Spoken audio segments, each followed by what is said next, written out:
All right, let's rock and roll. Camera, mic. I'm sure I'll get some feedback from folks. Let me know how that goes. Rutgers up 10-7. End of one against Ohio U. Boise up 7-3 over South Florida in Tampa.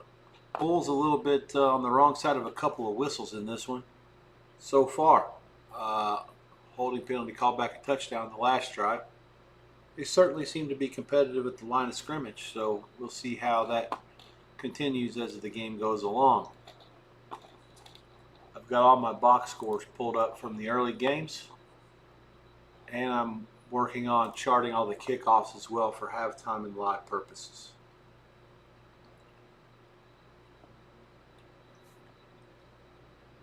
I'm impressed with South Florida. They're here to play, that's for sure. It's not nothing's accidental about this. I've outgained Boise. Broncos with a lost fumble. South Florida with a fourth down conversion they did not get to. Time of possession roughly 2-1 Boise at this point.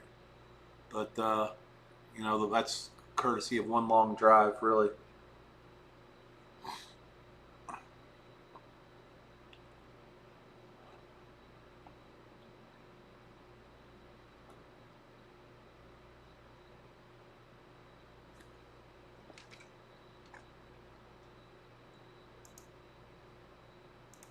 Gonna let some friends know that I'm live. See if I can get a little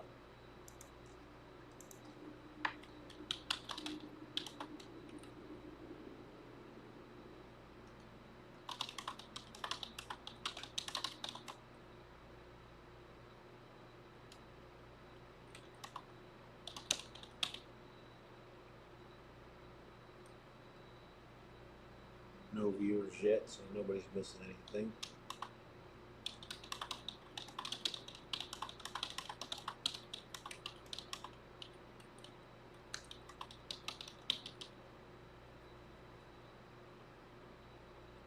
I think it'd be funny if the Big Ten changed their logo from Big 10 to Big 18 with the Roman numerals. That'd be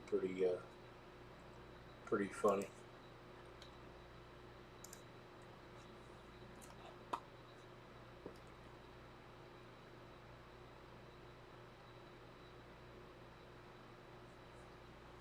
Oh.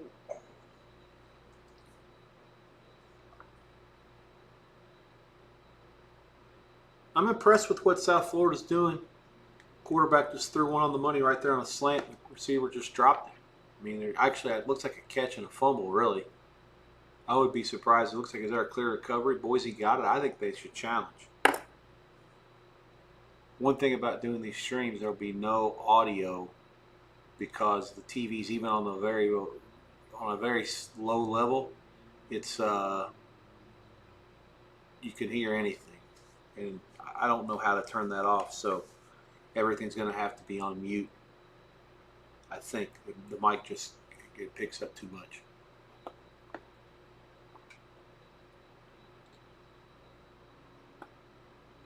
I am talking to myself with no viewers because I think this will archive itself, and I don't know how to delete old streams yet. I will probably be doing that if I learn on both Twitch and YouTube in the coming days until I get a little bit more comfortable with the streams and how they operate and how things are archived.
All right, no one watching yet. Let's see if I can get somebody on here sooner rather than later,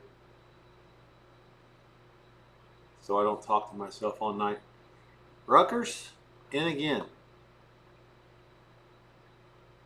16-7 point pending. Kalikmanis, who's been there for at least 13 years. Kalikmanis, yeah.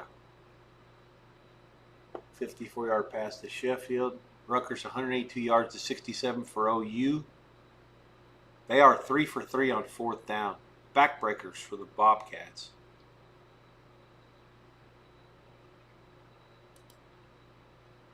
Their 3 drives, 5-minute touchdown, 5-minute field goal, and first play on after a punt. After Ohio U scored on the first drive. Just a blown coverage. 17-7. Rutgers, early second. I have to find a better spot for the mic for sure. I want it to be in play, but I also need to be able to see the box scores, of which there are many. Maybe that's better. Yeah, out of the way a little bit. All right, okay. Looks like there's a viewer. That's welcome, whoever it is. Chat me so I can talk to you. I'll be here for the next 4 hours.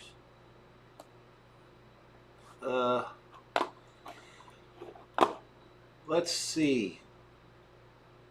Big information on Saturday. It looks like Amapola and Circa have both flipped the favorite in the marquee game on Fox 187-188. Texas is now laying 1 against Ohio State at the Horseshoe. I do not agree with it, but I have no strong opinion.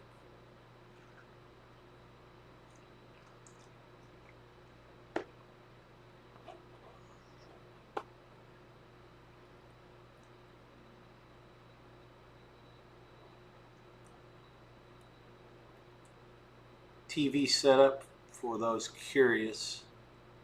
East Carolina will be up next to my main screen. Boise and South Florida to the right of my main screen. The bottom 3. Let's see. FS1, which isn't until later. ESPNU, which I think is not even a game that's on. I think it's one of the 1AA games. And the Big Ten channel, which will have a game here after a bit.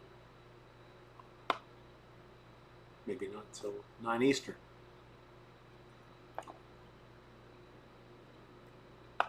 I've been impressed with South Florida at the line of scrimmage. One real bad call away from being totally dominant in this game, to be honest with you. That holding penalty took away points on each of the first 2 drives. Boise's on the move again here inside of 5 minutes to go in the second. Remember, for live purposes, this is no good when the game is being played because I'm roughly 20 or 30 seconds behind on my streams. Will be really good if you're interested in halftime or some in-game stuff during commercials, because a lot of times I'll be able to see the prices and figure out what they're supposed to be during the commercials. So I'll have sort of an updated, down in distance and time before the game resumes. Roughing the passer here on South Florida. A really dumb play, and there really wasn't much to it. If you're going to hit the guy, you got to get your money's worth. As it is, it's a first down completion for Boise, and you tack on 15, or in this case, half the distance. So they're in business now. Looks like inside the 15.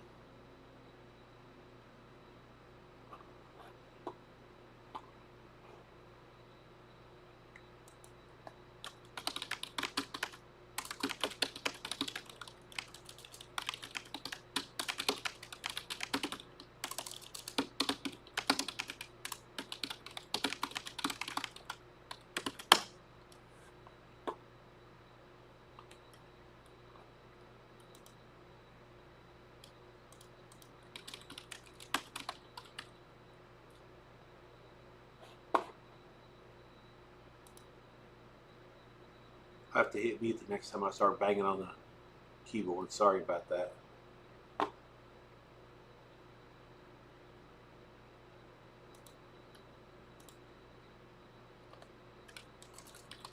trying to figure out how to chat with myself. It wants me to log in, which I thought was funny. Copy, paste, log in.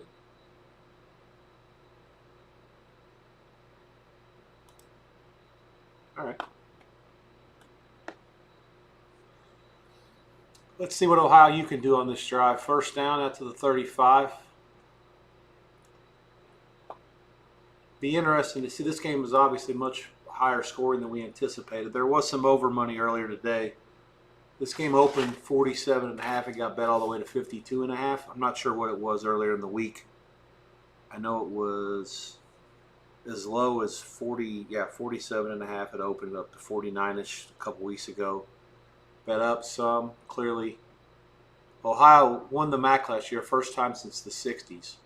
They've had some good teams and unfortunately not won the league. Coach went to the University of North Carolina, Charlotte, or wherever they are, Charlotte, now UNCC. Another Boise turnover. This has helped to keep South Florida ahead, even though the time possession is heavily slanted to the Broncos.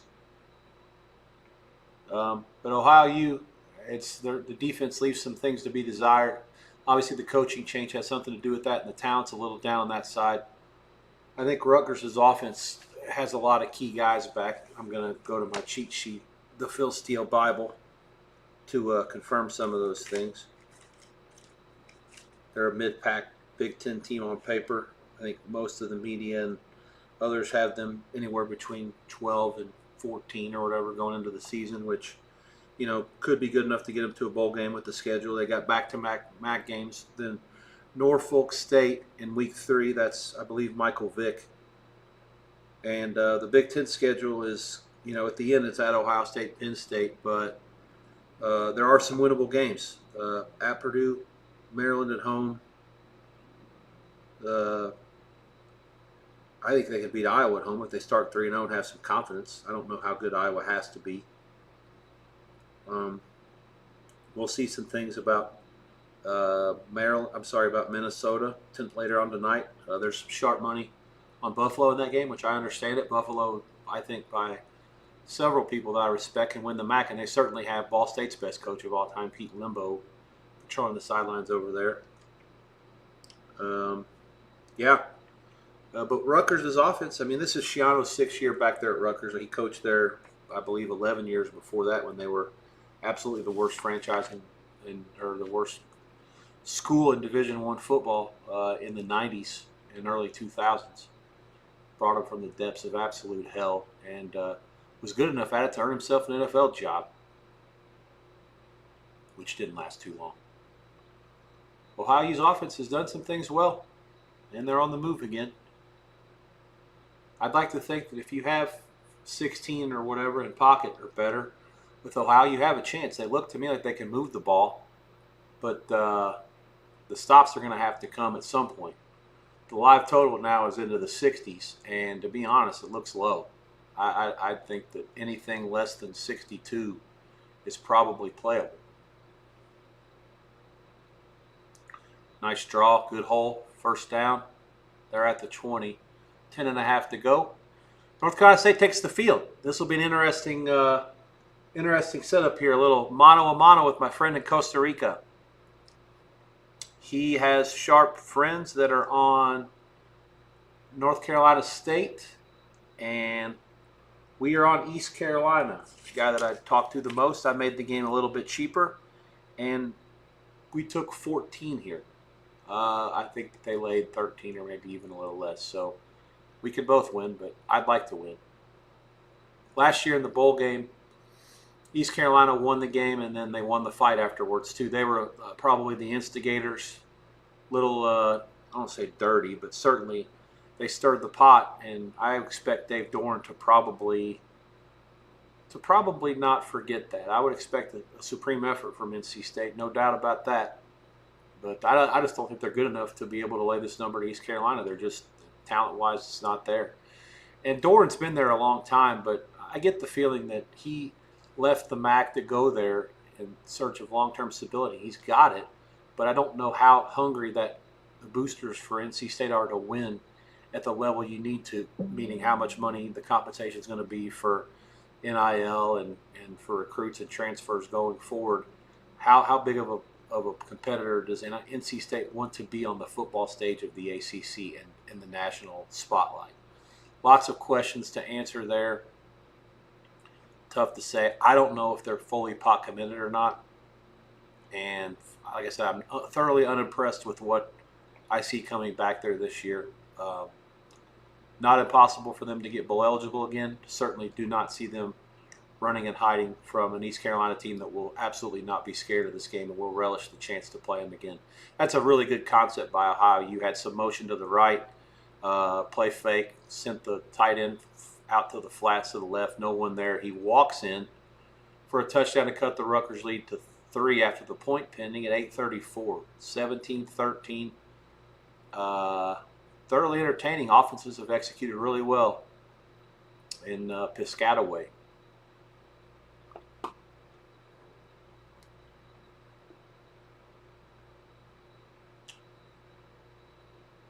A couple of games in the 1AA.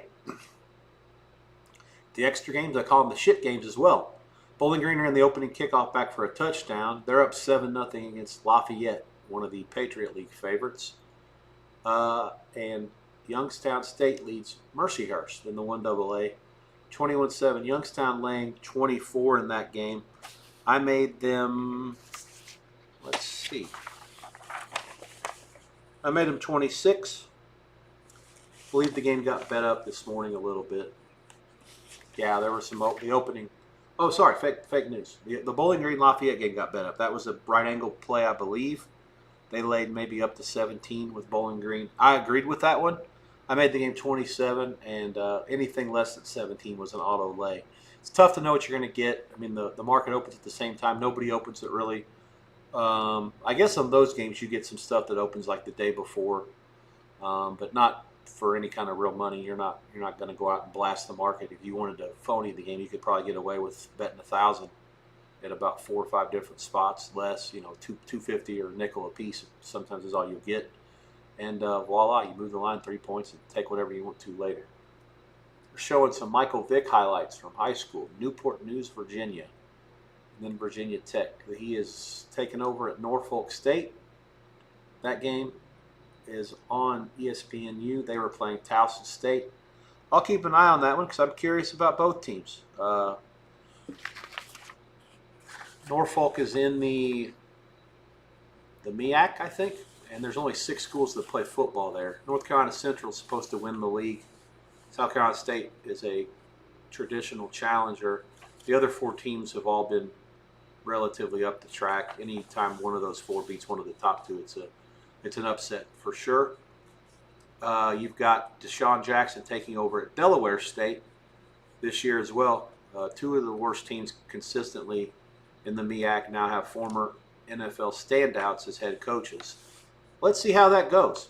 Eddie George left his 1AA post at Tennessee State in the offseason to go to Bowling Green State, back to Ohio where he used to play at Ohio State. Again, mentioned that Bowling Green leads Lafayette 7-0 first quarter. This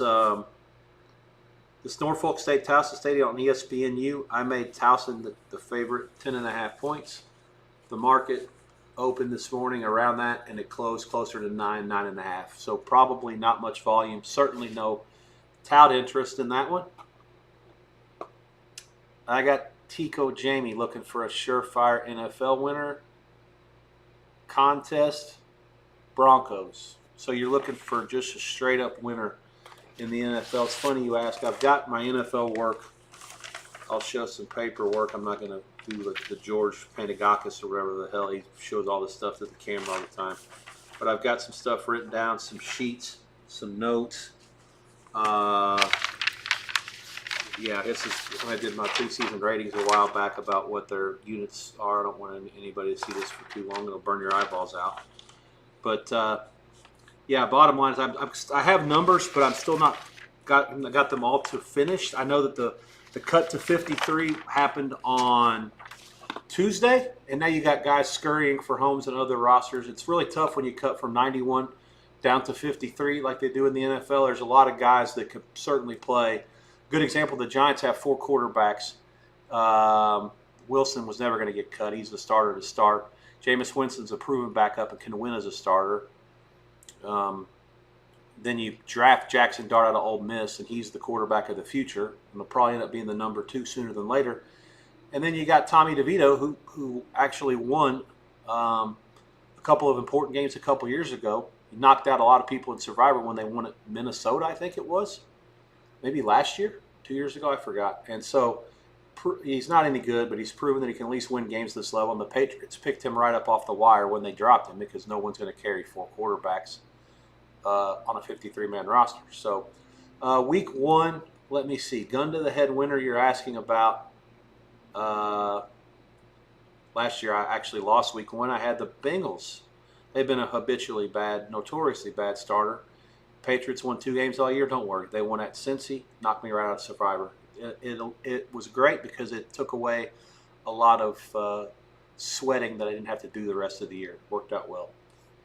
Not gets knocked out early. There's no reason to have to lose any sleep over it the rest of the way. New England being in favor of the Raiders is comical to me. New England should be in favor of anybody's comical to me. If you really wanted to get greedy, you pick the Raiders in week 1. I don't know how many times you'll use them this year. They might win some games, but who knows if they're only going to be catching 2 or 3 at New England. I guess Denver's safe. I mean, they're laying 8. That's as big of a favorite as there is on the board. It depends on what kind of contest you're in, how many people are in it, if it's a survivor or not, if you get points for margin of victory. I mean, more details would be good, obviously. But, yeah, I mean, I need to know a little bit more of the parameters of what you're trying to do. If you just can use the same team week over and week up, like if you can use Denver every week or multiple weeks over the year, that's a no-brainer. I'd like to think that at some point during the season that Denver will have better spots to use in Survivor. And also, if you have a lot of people playing, game theory would dictate that you try to use somebody else, just for the simple fact that the whole world's going to probably use Denver. They'll be a very popular pick. Let's see who else I would suspect be popular. Philadelphia, for sure, from the people that just won a free bingo square against Dallas after the Parsons trade today. I'm surprised that line's not higher than 7. Certainly should be a teaser piece everywhere, although it's funny, actually going in, I'm higher on Dallas and lower on Philly than most, so I was actually contemplating a Dallas play. It still might be there. I'm higher on Schottenheimer as well. I'm a really big fan of what his dad did. Class act, around forever. Probably should have been to or won a couple of Super Bowls in his time with Cleveland and elsewhere. And so I think that he'll have some success, but a lot of people think that it's just a Jerry Jones puppet that took over there in Dallas. We'll see. He's certainly no worse than the last guy. The last couple of Dallas coaches have been abominations, to say the least. So can't do worse than that. Let's just see how much success they'll have. But yeah, I'd say if you're looking for a pick for a contest, just must win, gun to the head, nothing else. It's hard to go wrong with Denver. Other people will think the Saints are going to be abysmal, and a lot of people are going to look to fade them throughout the year. Might only win a couple games. I'm not one of those people. I believe that their starting quarterback, second-year kid, is going to be better than what you think. His numbers weren't good last year. The analytics people don't like him. I think he still can be a capable quarterback in this league. It's just a matter of whether the Saints are purposely trying to tank the season in the front office and putting the players in position to not have a chance to win. We'll find out real fast. Arizona laying 6.5 on the road to me seems absurd, but I have a feeling that in a lot of these contests that'll be a popular pick as well. People just looking to willingly go against the Saints all season. So I would have guessed that Arizona and Denver will be the 2 most popular picks. And if you can't repeat, I would say those for that reason will probably also be 2 of the most popular picks. Underway first drive in Raleigh. NC State is on the move. Let me double check what happened here with the coin toss for halftime purposes. East Carolina won the toss and deferred. I will chart that. I do put every coin toss outcome that I can get my hands on the chart, and every week I fire it into an Excel file on Sundays or Mondays whenever I have time to to make note and keep track of teams that like to kick off and receive. It works out well if you try to get involved in first half plays. If you know one team is favored to get the ball over the other, then you have an edge. Sometimes it backfires. A couple times in the NFL, I had a team, where if you knew they're going to win the toss, they were going to take the ball, and the other one was going to defer, so it was a cinch. And I think this was the Bengals against somebody maybe 3 or 4 years ago, like week 13. And don't worry, they won the toss, and they were supposed to defer, and they didn't. They took the ball, and the first half play, the edge that I thought I had, and all this time of spending that I do with charting the coin tosses and then putting in my sheet, turned into a colossal waste. Oops. But winning ain't no accident. You still got to do the work. You got to hope for the best results. And didn't work out that time. I can't remember the end result, to be honest. That's irrelevant. The fact is that all the work done in that circumstance didn't pay off, but still hasn't deferred me from charting coin tosses for the last 15 years or so. College, a little bit less. NFL, I know I've had play-by-play at NFL.com/scores, and you can click on the box score since at least 2007. After that, shortly thereafter, Twitter came along and started having beat writers say what happened. Norfolk State had a chance at an interception on this first Towson State drive, and now the Towson State Towsons are on the move.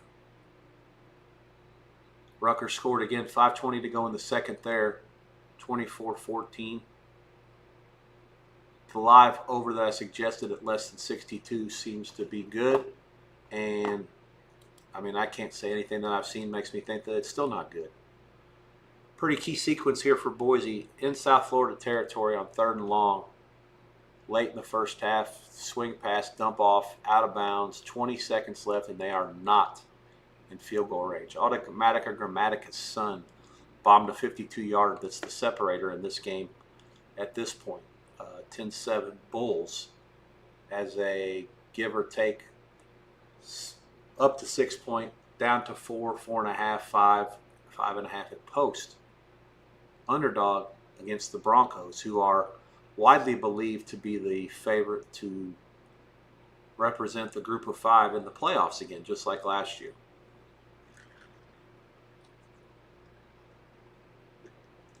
Fourth and long for Boise. They're going to go for it. They're showing that they are. Now the play clock's down to 0, and they either call a timeout or there's a delay. Flag is down. It looks like it's going to be a delay. Don't know if it was planned or not. I certainly don't see any upside of running a play here. South Florida has all their timeouts, and if they don't get it, that'll leave 15 seconds, and Automatica Grammatica's kid is only about 20 yards from field goal range. So, yeah, Broncos are going to punt this. 2nd and goal for NC State. Running play, probably the wrong direction or wrong decision there on the option. There's a late flag on this one. Personal foul on NC State's going to knock them back. So it's going to be 3rd and goal from outside the 20. Promising drive for the Wolfpack. Good for me, however, as we need the dog there. Some sharp opposition, but I'm pretty confident in my side. This is a game that I made 10. As I mentioned earlier, this East Carolina won the game outright in the bowl last year. Let me find some more information about that. What was the point spread in that game? Obviously, they don't matter so much. These bowl games, a lot of times, are glorified exhibitions. People are sitting out. You've got all kinds of, portal shenanigans and hijinks. People looking to renegotiate their deals. It's a new world, college football. Yeah, the Military Bowl. NC State laid 7. They lost 26-21, and then they lost the fight afterwards, too. There's going to be, it looks like a commercial. I'm not sure what's going on. So there's some sort of a timeout there at the 9:18 mark. And South Florida's got the ball. I think soon they're going to run it out. I'm not sure why they just take a knee. Handoff, and that's going to go to the break.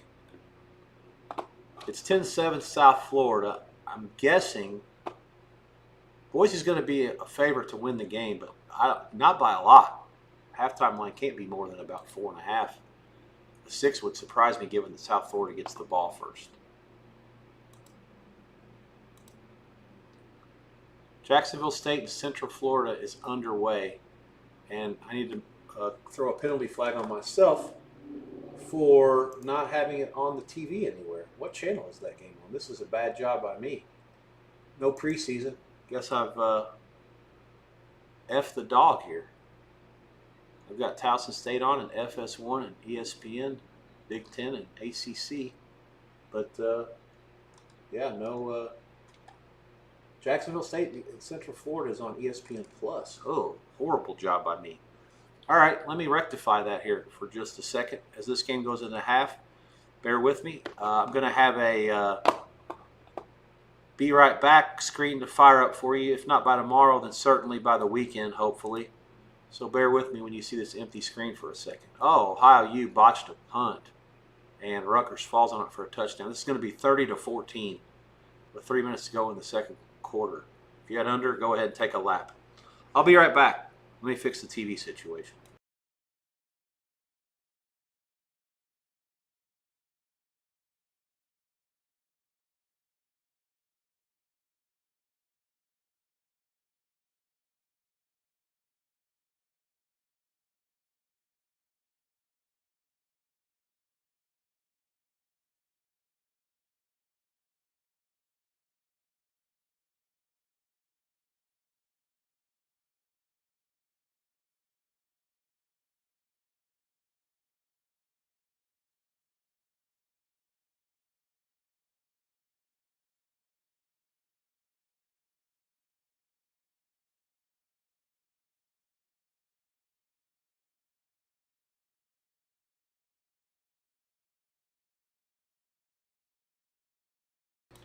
One thing I'm proud of is I was able to, I got the Jacksonville State Central Florida game on now. I got the box pulled up. Let's see what happened. I need to chart what happened with the kick in that game as well. This is a game where we took the dog, held our nose in doing so, 145. Contest was 20.5 at the Westgate. I'll talk about that throughout the season. I'll try to not bore you with the details. I'm involved with 3 different people. One of them is just me doing my own thing, and I have a free crack at it. Another one I'm partnered with a friend of mine out here in town. He's going to give me some compensation depending on how we do. The other one's the same situation. So I'm working with 3 different guys, trying to provide all the information I can. Obviously, at the Westgate, I'm very friendly with Ed Salmons. He used to work there, and his numbers are as sharp as any. He's the one I believe that probably is in charge of the contest lines. But by me having his information and him having mine, I kind of have a little bit of an edge going in. If I see him shading aside, I can look at his prices and understand why he's doing so.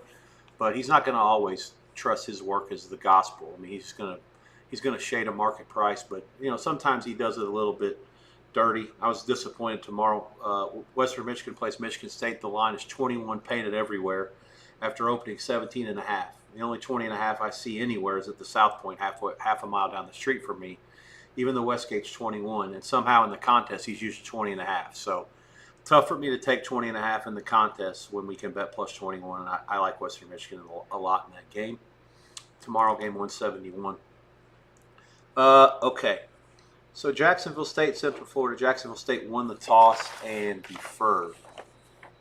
So they have the ball now. So that's good. When you're catching 20.5, 21-ish. Going to run the scores down here. We get into halftime. It's funny, they don't talk about the Boise State and South Florida game. It's right to Micah Parsons, traded to the Cowboys. Even when it's the opening day of college football season, week 1, you still got to deal with the NFL. It's a 365-day behemoth. Just climbs on your back and refuses to let go at any point for your attention. Absolute comical. Yeah, 20.5 to Jacksonville State. Hold your nose. Good luck to us there. Good start. They lost everything. They lost their coach to West Virginia. They and Western Kentucky play each other back-to-back in Conference USA for the conference title last year, but I still think there's enough talent there, and I'm really not sold on Central Florida just snapping their fingers and suddenly being able to lay 3 touchdowns to this team. So we'll see. Ohio U at the ball, 3:22 first half. a score here would be nice, but I haven't seen anything that shows me they're going to ever stop Rutgers, so it probably won't matter. Halftime price looks like a lot of Boise, 4.5, give or take 27-ish, which makes sense. A little low in the total, I think. There were both teams moved the ball at times pretty well, and there were some sloppy, careless plays that cost, that took points off the board, a penalty, another penalty, 2 on South Florida, actually. So we'll see. East Carolina makes a long field goal to cap their drive in the first one of the game. 15 plays, 64 yards, 626. The field goal was 29 yards. They had 3rd and goal to 22 and got a lot of it back to make it an easier deal. And now East Carolina has it back. And unfortunately, by looking at the box score, compared to watching my stream, my TV feed, if it's not on an antenna, meaning Fox, CW, CBS, ABC, NBC, Telemundo, it's not on one of those channels you can get on the antenna, then I'm going to be constantly playing from behind by looking at the box score compared to watching on TV. And that's exactly what's happened here. The kickoff was a touchback. I see it on TV, and I now see the box score. It's 3rd and 9. So try to, like I say, when I'm giving information for live purposes or to try to watch what's going on, talk myself into a position, try to help you out. Remember, you need to be on a commercial for me to be able to give you anything that's of use because I'm watching on a delay. So commercial or at halftime is when the information will be able to be best capitalized. FS1, my good friend Sam Panayanovic on with Bear podcast. So good to see Sammy P and Chris Felica. Okay, so this is East Carolina running some trickery on 1st down. I'm not liking the way this has started for them, certainly. The other team just took it right down the field and got points, and now it looks like my team's going to struggle to do anything here on the first drive, and they have. 89 yards to 1 after the first 2 drives of the game. Okay, let's see.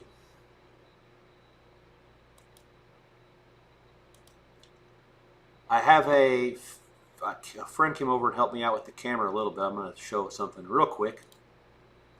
This will be the setup I believe I'm going to use consistently, and I could always move this around. The box of me in the bottom corner. I'm going to have to, let me see if this works. It does. So I can put this for now over here, and you will see my odds screen that I'm using for the time being. Odds Logic. Obviously, Spanky's odds service and Dom Best are other options that you can pay for at a premium to get the live odds. I'm friendly with the Odds Logic people. I've helped them some with the development. They gave me a free feed. Rick Allett runs a tight ship over there. He's a good dude, son of former Heritage owner Roger.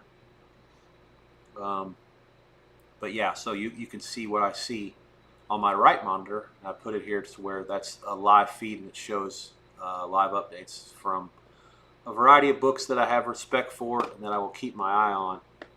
Obviously, these are also places that I have a bit of a free roll, and if I recommend a play to a friend and he goes out and bets it, those are the prices that I can expect to send to him, and I can chart for what I have as well.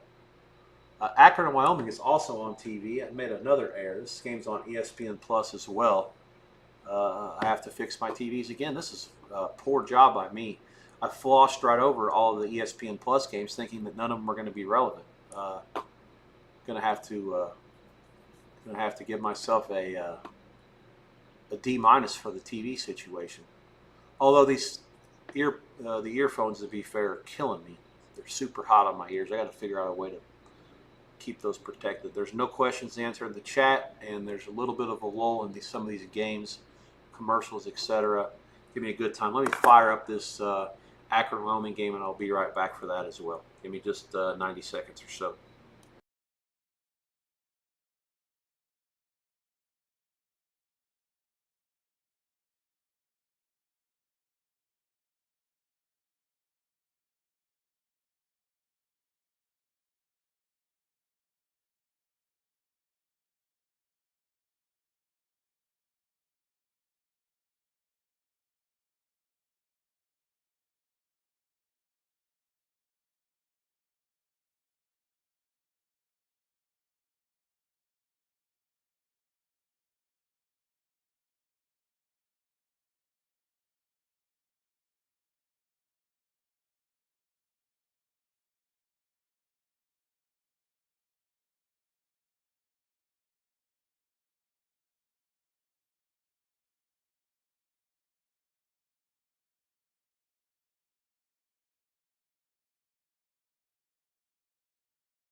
All right.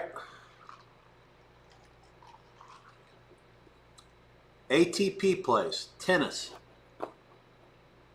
Third splash, brah. What's up, whoever this is? Welcome to the gig. Welcome to the shindig.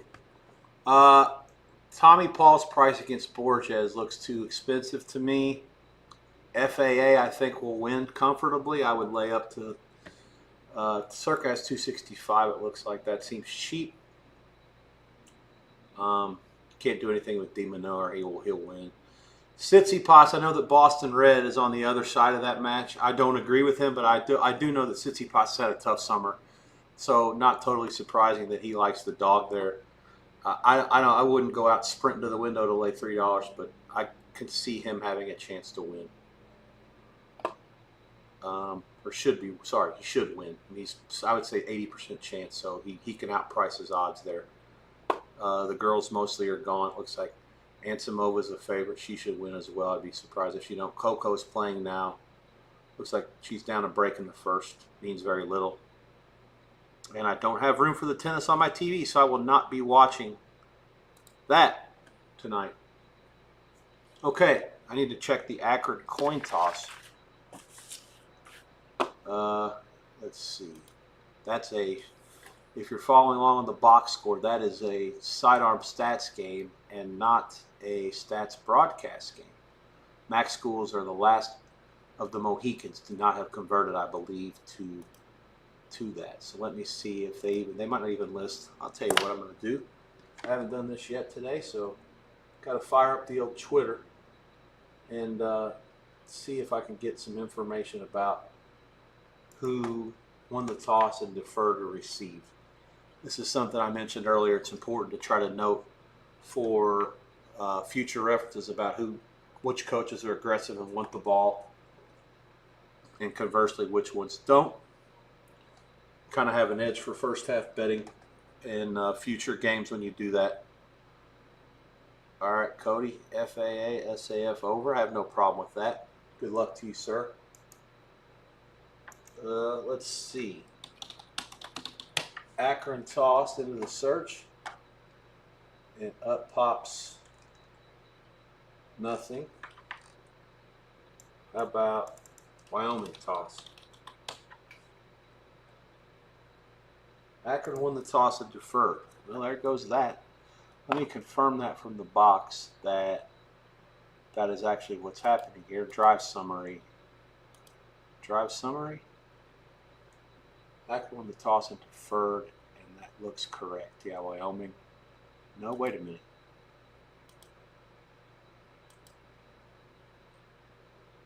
Am I getting some fake news here?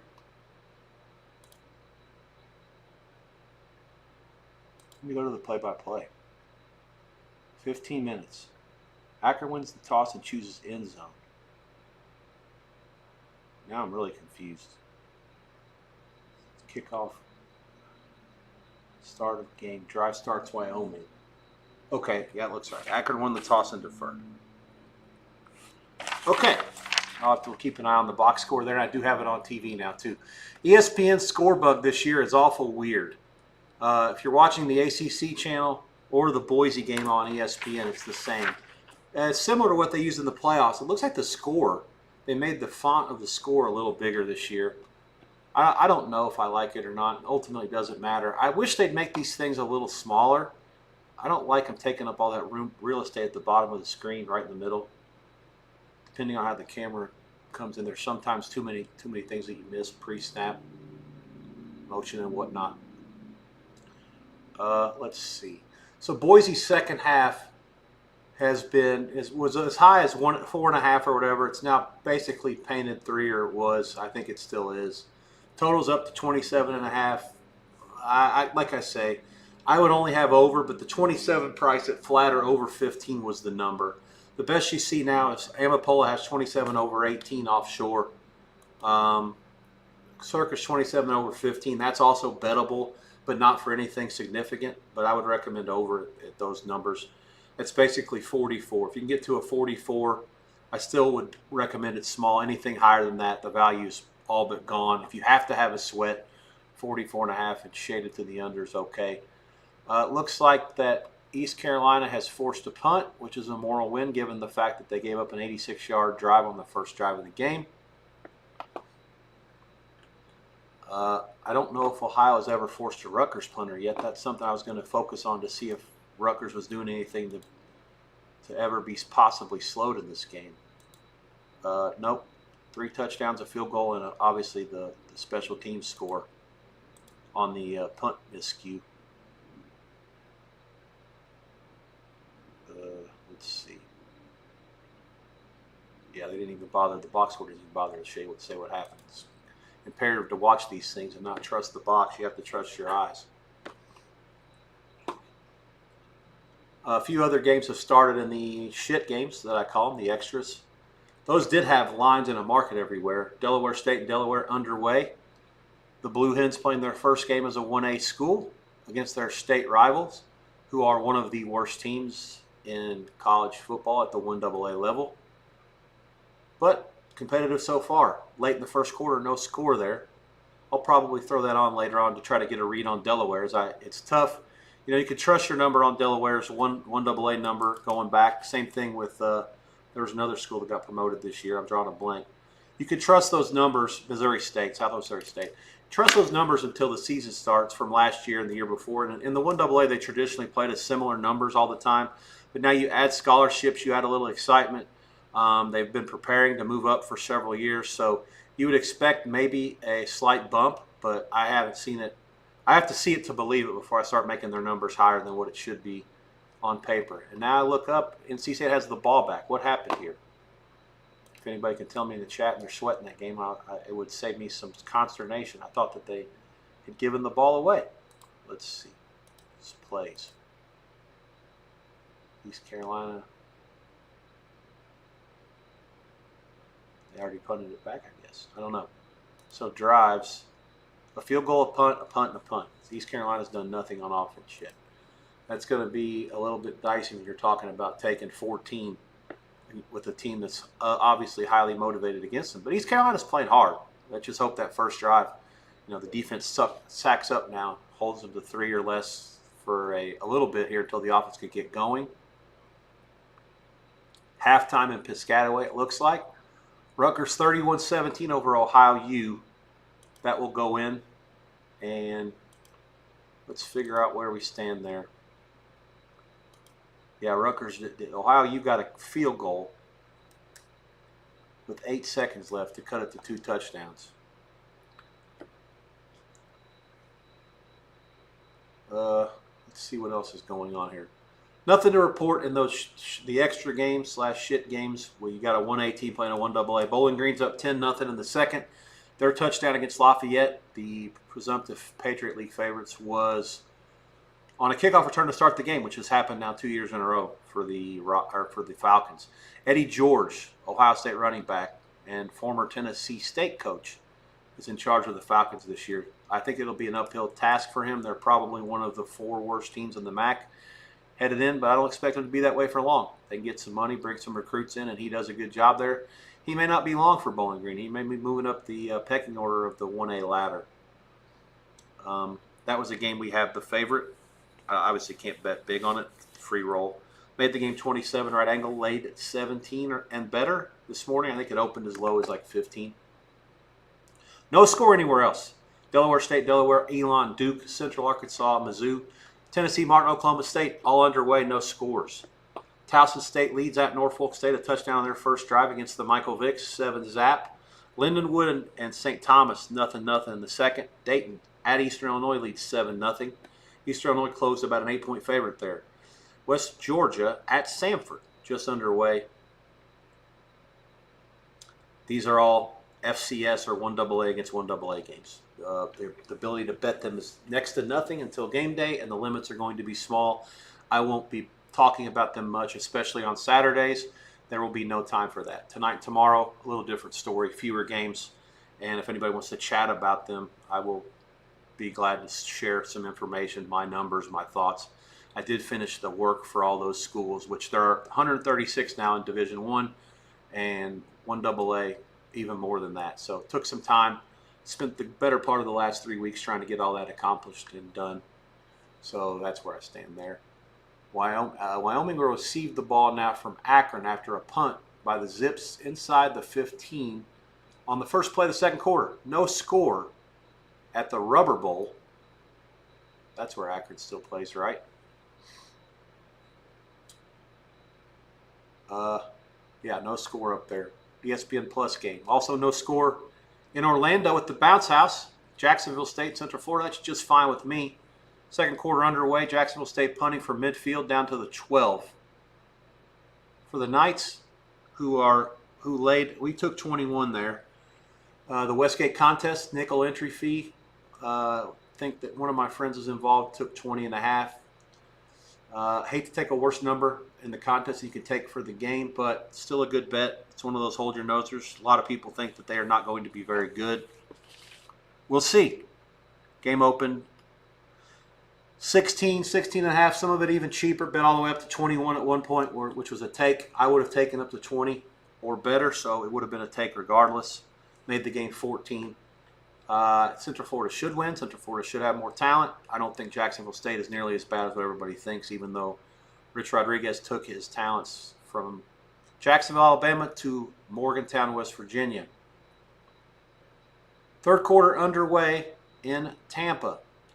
Curious to see how Boise handles the heat. Last year they played their opener in Statesboro, Georgia against Georgia Southern, and thanks to Ashton Jenny's heroics and not as much cramping as I thought it looked like early in the second half, they were able to win that game, but it was a wild one. 56-45, Boise beat Georgia Southern in the season opener last year, en route to the Group of Five and playoff clinching season that they had. Not nearly impressive, and I don't believe they covered. I'm actually curious now. I'll look that up in the trusty Phil Steele Bible, what the line was in that game. I draw a blank. I wasn't involved. Yeah, 56-45 in Georgia Southern. They laid 13. I think that might have been a backdoor job. It was high scoring, that's for sure. Let me see here. Genty, 267 and 6 touchdowns. That got his Heisman Trophy season right off the schneid. Couple of short touchdowns after stopped on downs. Yeah, 2:03 left. Backdoor 65 for 11 for Georgia Southern to get in 56-45.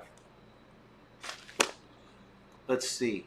Elon and Duke underway. I told you already, I think. Let's see. No score in any of these games. Oklahoma State has scored against Tennessee Martin, and Missouri has scored against Central Arkansas. Both big favorites in the shit games. Right angle, I believe, is on both of those favorites. Those were games that moved this morning. Looked like I charted -22 and -37, respectively. Oklahoma State and Missouri. At the number that they laid on Missouri, I would only have had Central Arkansas. Made the game cheaper. I don't love it. I'm not as high on Missouri as most, but Central Arkansas would have been a small bet at the closing price of 38.5. St. Francis of PA in their last season playing at the 1AA level. They're going to go down to Division III after this year. Have to see how that affects them. Probably pretty adversely. They haven't been very good to begin with in the conference they played in, and now not much incentive given the fact that their scholarship money will dry out at the end of the season. I would expect them to be a prime candidate to quit if things start to go sideways for them. That game against UL Monroe was bet up from 23-24 up to 31. I made the game 32, so I agree with the move. We'll see how it goes after they start. This game has been delayed due to weather, I believe. So that game will start a little later. Houston, Stone Cold Steve F. Austin, the Stone Cold Stunners at Houston. Also top of the hour. After that, Alabama State, UAB, Stony Brook, and San Diego State later on. That's the last game of the night. Alcorn and Northwestern State go at the top of the hour as well. So currently 5 games on the main board going on right now. Later on, Buffalo and Minnesota, top of the hour. At 9 o'clock Eastern, 6 Pacific is Nebraska-Cincinnati. That game has been moved from the Cincinnati campus to the Lucas Oil Field, which is the home of the Colts in Indianapolis, and Nebraska decided to sweeten the pot and move it to Arrowhead for a nice hefty payment to the Bearcat Athletic Department in exchange for a roughly 90-10 crowd split for the Huskers, most likely. I gave Nebraska a 1.5 for home field playing. They gave it Arrowhead, so we'll see. And Miami O, Wisconsin. Sharp money on both the MAC dogs later, Buffalo and Miami O. I respect it. I'm not involved with either game, but with the totals being that low, 43 in Minneapolis and 41 in Madison, I could see it. I'd like to think that Wisconsin, the total's gotten bet down, and clearly they've changed offenses back from a spread, fast-paced type thing that Fickle worked with when he was at Cincinnati. Now Wisconsin has decided to bring in some road graders and slow things down a bit, but I think that they'll still be able to go up and down. Miami's talent level doesn't impress me a whole lot. I think that there's a good chance that Wisconsin will score frequently and periodically, and Miami will do enough to keep up their end of the deal. I like over at 41, but I still think there's plenty of value taking the dog with the total that low, and I would understand and respect all the math people that do that. Let's see. Any line movement that's notable at this point? Not really. Buffalo, you can take some 17s if you look really hard, but kind of most of them are going away. That game was as high as, I believe, 18 at one point. I hate not having, to be honest, the Dom Best and be able to quickly access the history. Odds Logic is kind of slow to load that up when I click on the game.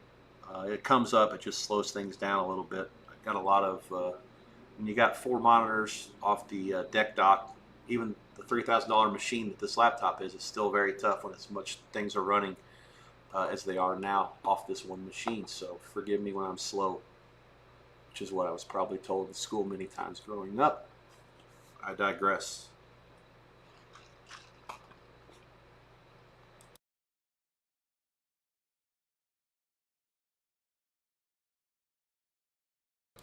It's fun being a one-man band. I could certainly handle talking for hours upon end. I hope that you guys like listening. Look forward to seeing some more questions and more viewers.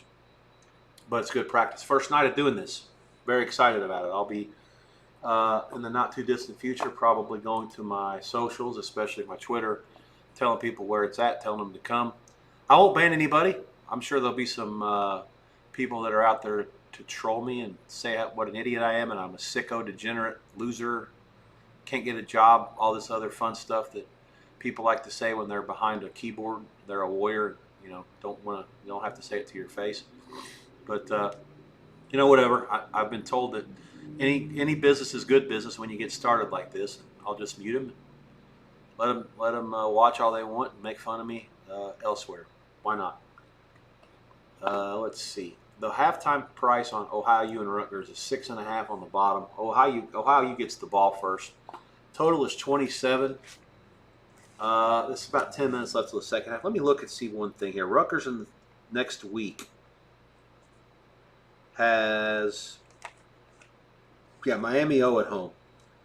So both teams will be off extra rest. Miami O's in Wisconsin tonight. And Ohio U, just going to make sure they're not going to pack up their ball and go home here.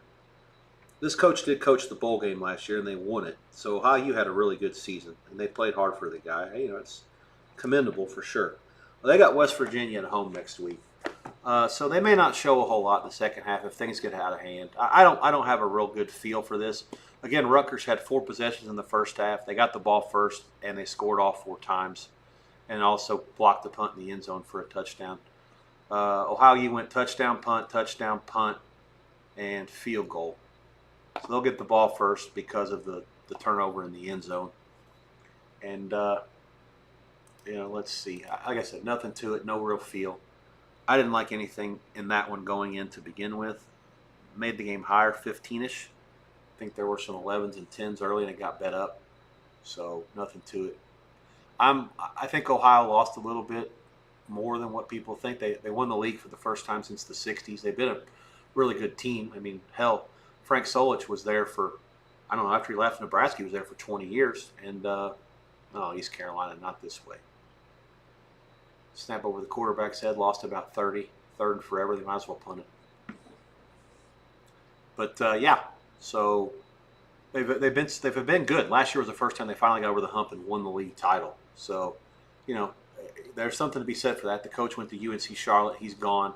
A lot of the talent was gone, but they're playing hard, and their offense has shown they can move the ball here, but the defense has shown nothing closely resembling the ability to stop Rutgers with any sort of consistency. I'd like to see, does Rutgers even have any third downs?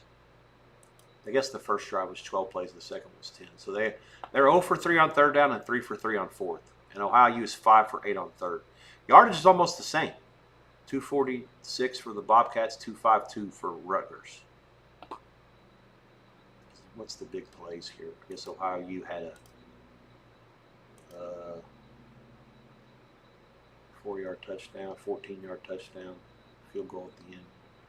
Not any long touchdowns. Rutgers had a broken play, 54-yard touchdown right after the touchdown by Ohio U to make it 17-7.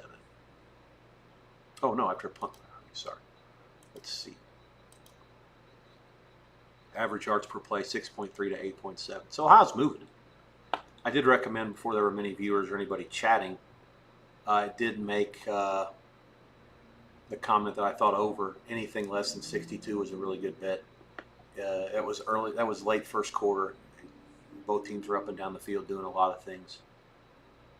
Well, go NC State. I can strongly tell you that I don't want NC State. No good. Maybe they can win by. Let's see. Is there a number that would work? If 14 would probably make you a winner and me a pusher, I'd rather than win by 13, so I win, or less. But yeah, East Carolina looks very ragged so far, especially on offense. I think the defense has played hard, but yeah, this is getting out of hand here. The last drive, bad snap, and oh boy, the box score's already told me what's going to happen. NC State's about to tack on it and get ahead of the number. Okay, I'm not willing to wave the white flag yet, but certainly an abomination of a start in that one. Let me watch the play now. Yeah, wide open. Just a skinny post. No defender anywhere. Good pass, good catch. 17 zap bad guys in Raleigh after 19 minutes only. Drives, NC State field goal, East Carolina punt. Punt for NC State, punt for East Carolina. TD Wolfpack, punt for East Carolina. TD again Wolfpack. This is ugly. 3 and out on all 3 drives for East Carolina, minus 15 total yards. NC State's first drive was an 64 yards, I guess, for a field goal. 6-play, 12-yard punt, then 61 yards on 7 plays and 48 yards on 2 plays. It's a absolute massacre at this point.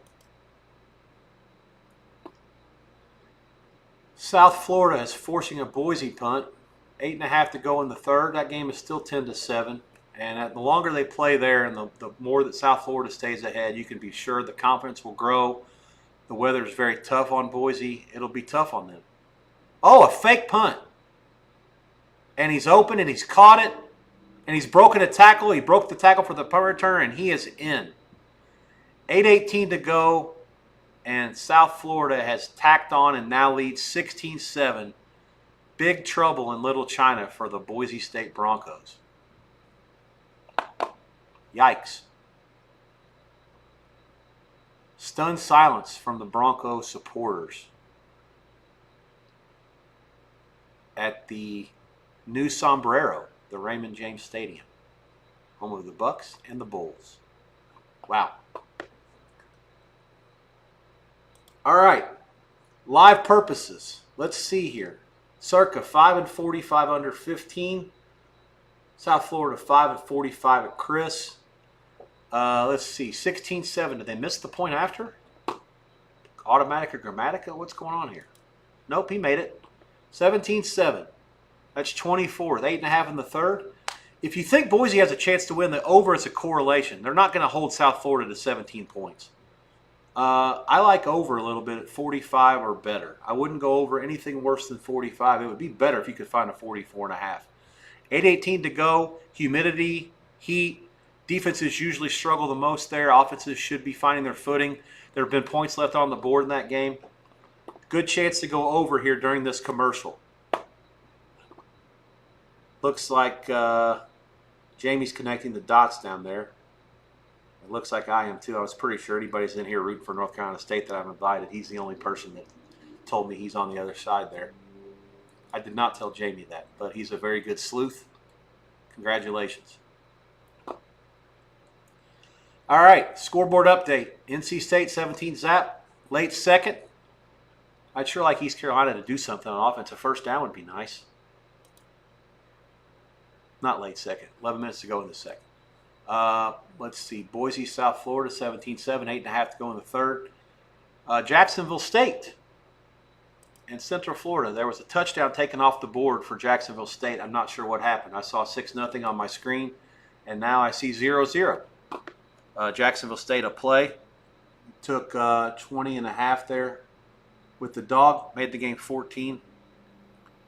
I have not been impressed so far with what I've seen from either offense. It's late in the first. Let me see. The box not updating there. What's going on here? There's scoreboard issues everywhere. Oh, hang on. Okay. Now I'm getting an error message on Stat Broadcast saying I have to log into the password. Usually the passwords only come when you're trying to access an NCAA tournament game. Okay, let's see what happens here. Yeah, they're giving me the rigmarole.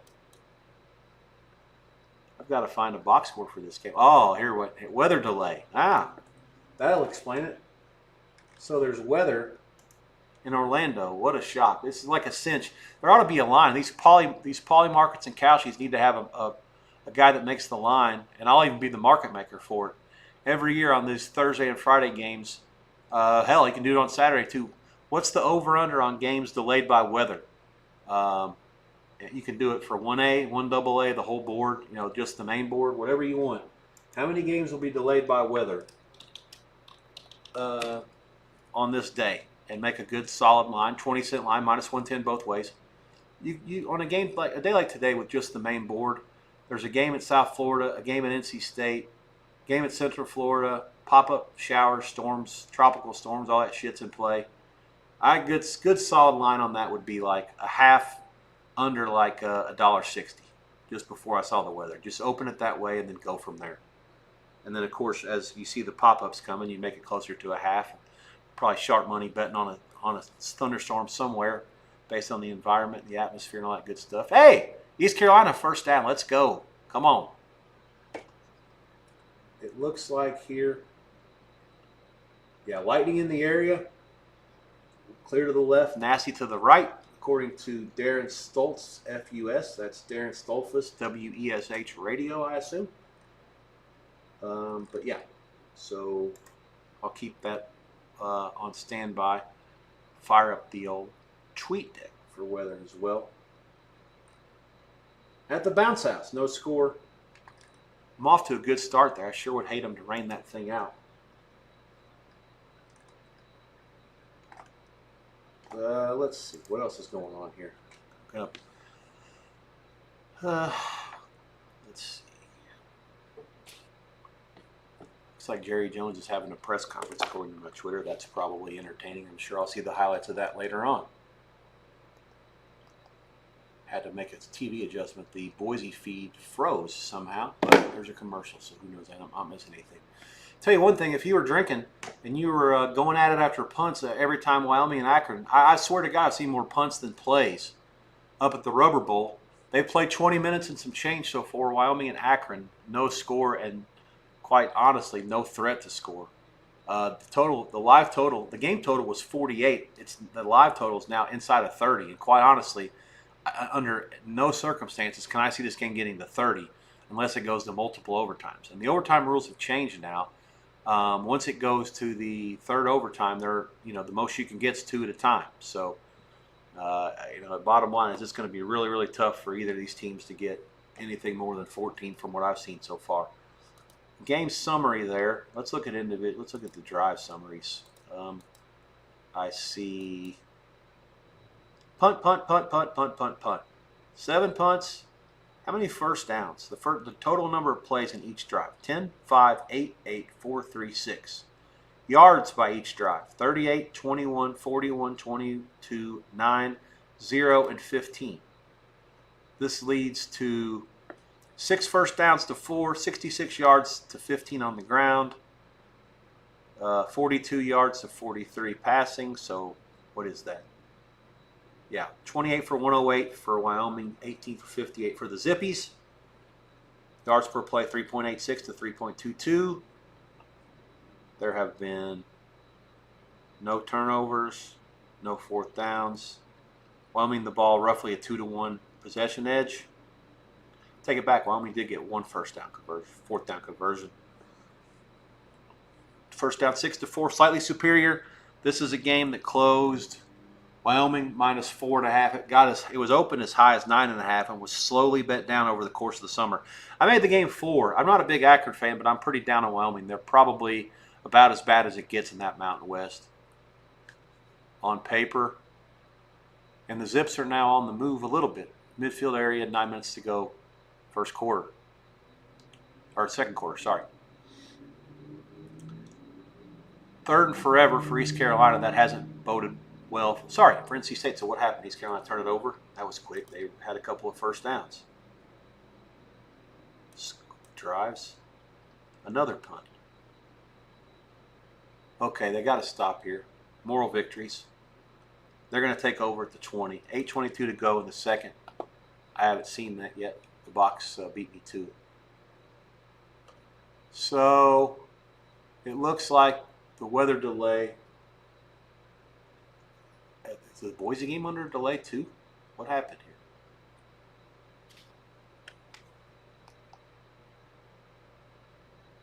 Boise's supposed to be on ESPN, right? Why am I getting women's tennis? Okay, just I'm on the wrong channel. All right, there we go. 7 minutes to go, 17-7.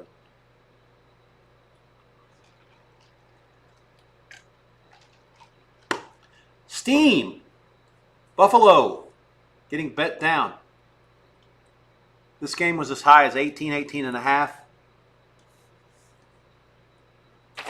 I can't find my contest prices. 17.5 in the contest. It's going to close closer to 16. Pete Limbo, best coach in the MAC, one of the best coaches in the country.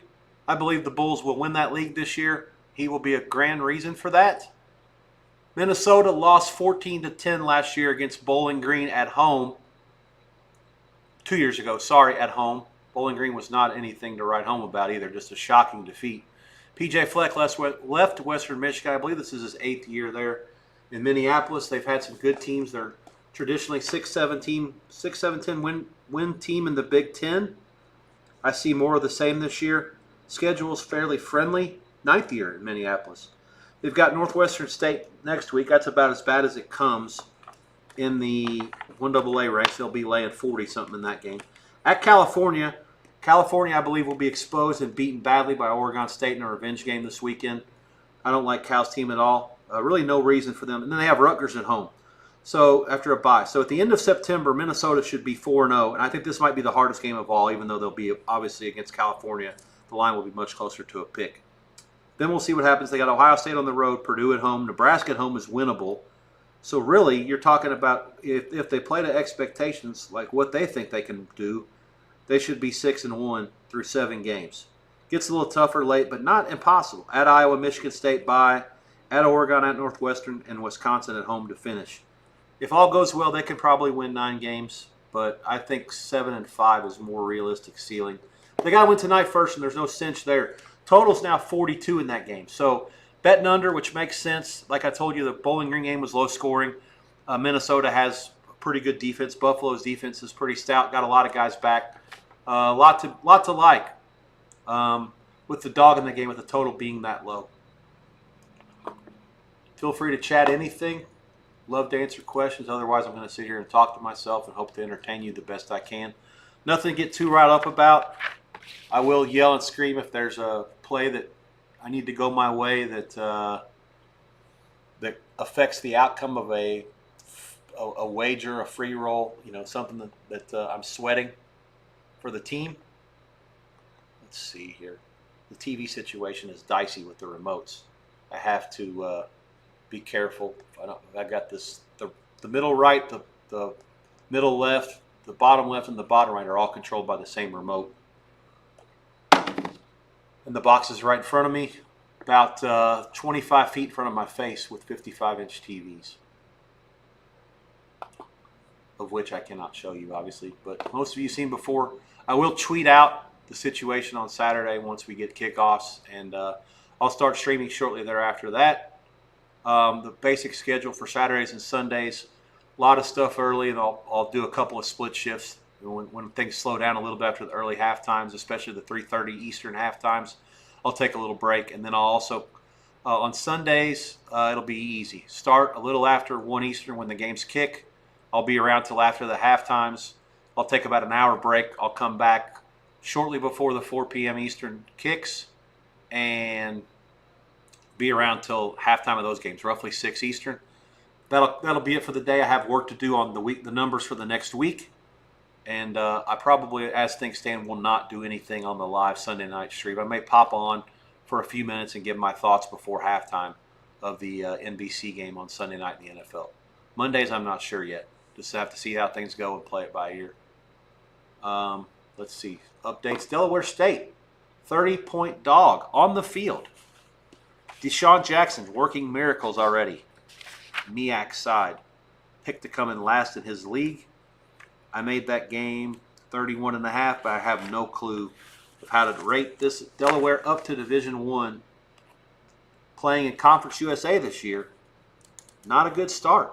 They're losing outright at home to the Hornets. No score in Durham between Elon and Duke. Missouri still 6-0. That works out just good. Central Arkansas is a play for us after the right angle bet on the favorite. Right angle has the favorite also on Oklahoma State. No opinion there. And they are up 14-0 first quarter against UT Martin. Stone Cold Stunner, Steve F. Austin against Houston underway. Mercyhurst Youngstown, 24-7 Youngstown third quarter. Towson State leads Norfolk 13-0 in the second. Lindenwood has tied things up against the Tommies of St. Thomas, 7-all. Late second. Dayton, 7-3 at Eastern Illinois. 6 minutes to go there. West Georgia winning 10-0 at Samford. This game opened 8.5 and has been bet down. This is the second year West Georgia's been playing at the 1AA level. They showed some steady improvement last season. What did I make this game? 941. Samford 9. I'll keep an eye on those scores. I don't go in-depth with the box scores on these games, but I'll certainly tonight spend a little more time than I would if this game was on Saturday just to sort of get these numbers up to speed. And especially early, it's important to try to establish numbers for these teams. For the most part, there's not any big bets, but you need to have a good number in place for these 1AA teams, especially when the playoffs come in November and through December, because books take big bets on them, and people certainly want to know my information, and I'll be swapping with Ed all season on this stuff, and it's imperative to try to get to a number that you can trust both as a bookmaker and a bettor. These days, for me, as a streamer and not a bookmaker anymore. Wyoming on the move against Akron, almost had a touchdown. Shoestring tackle saved it a few plays ago, and now Wyoming is inside the 10. 6 minutes to go before halftime. Still no score there. They just threw it into the end zone incomplete. East Carolina has taken the ball into NC State territory. The Wolfpack have called a timeout. It's now 4th and short. 4th and 4 at the 29. Wyoming. The score bug, ESPN Plus people, probably Akron students, working on a volunteer basis or for very little money. No down and distance up there, so I got to track it on my own. Underway again in Piscataway.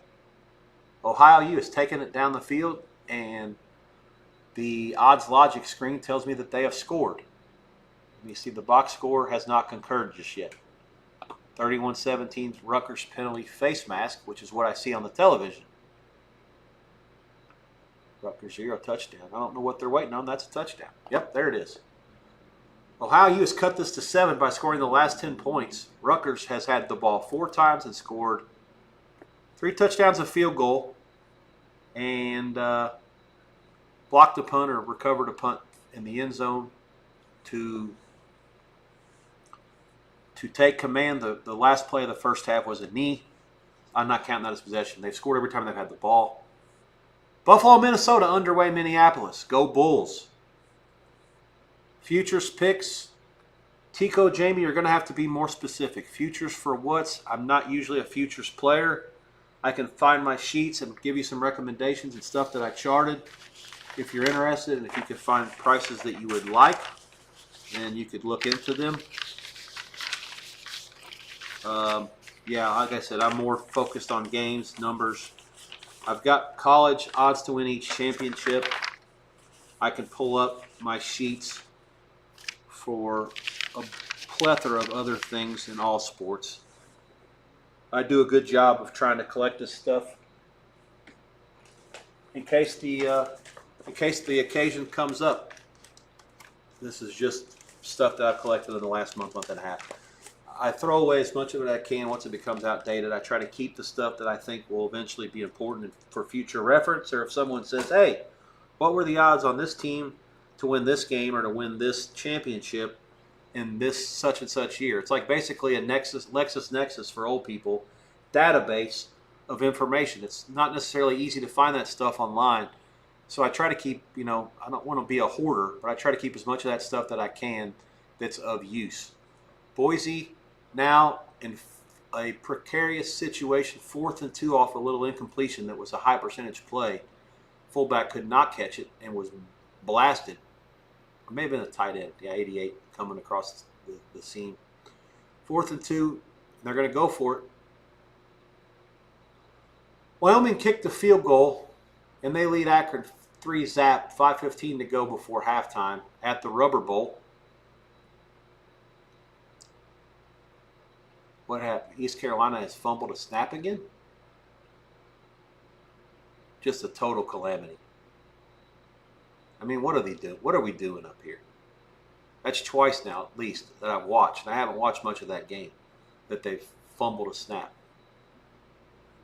Total fiasco. C.J. Bailey has been playing at NC State for about 9 years. Has a TD rushing and a TD passing to pace the way for the bad guys. And they're on the move again.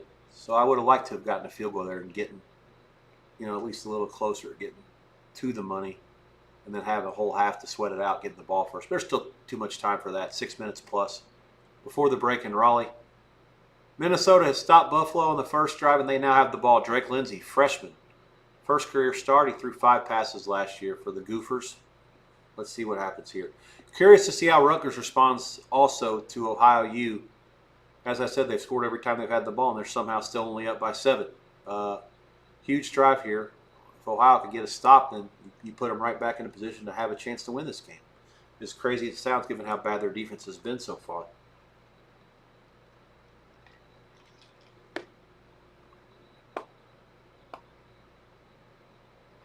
Nothing of note on the scoreboard, basically. A couple of things that have happened in the 1AA game, but nothing of note in any of the games that I'm watching up here.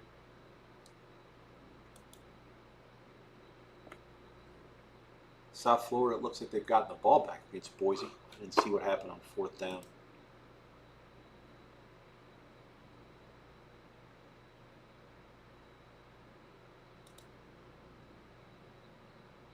People that have a faster feed than me are going to be laughing at me all season when they see what happens. I can't help it. If you're watching on anything that's not an antenna network feed, Fox, ABC, CBS, NBC, CW, or one of the Mexican channels, Telemundo, Universo, whatever, especially for soccer, you're going to beat me to the punch with the visual. But wow, huge play for South Florida. That's the story of this game here, really. If you want to get right down to it, it's just them making plays and the other team not making plays. And it ain't going to get any easier. Playing in Tampa, 55-yard completion to Nimrod, and the Bulls are in business. This happened after the 2 short incomplete passes by Madsen to Wagner and to Gaines. Turnover on downs at the 2:47 mark. Yeah, you got a personal foul or pass interference first, and then a 55-yard completion. And looks like Brown keeps it, and he scores. 1:44 left, and Boise is in a whole mess of trouble at this point. South Florida 23-7 point pending from Automatica or Chromatica. It's good. 3 plays, 77 yards, 103. South Florida primed to pull the first upset of the season. Obviously, anybody that knows anything knows that Hawaii was a favorite against Stanford at Post and won that game.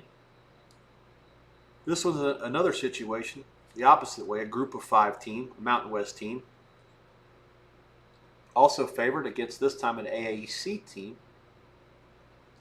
South Florida, right? Let me see.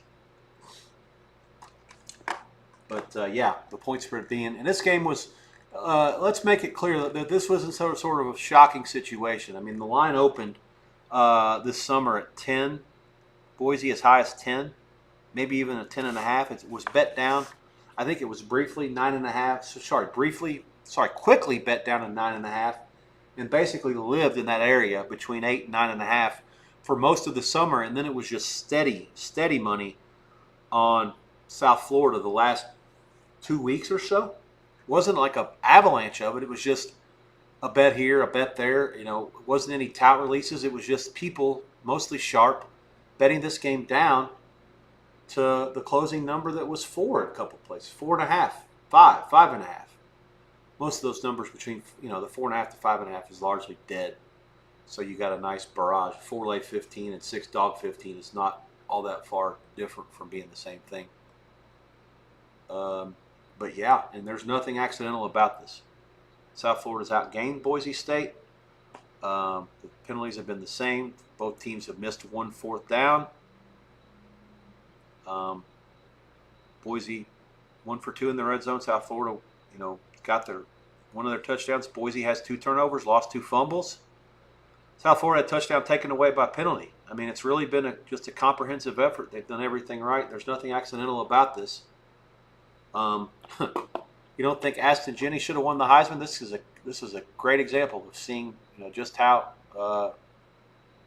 maybe it should have been. East Carolina.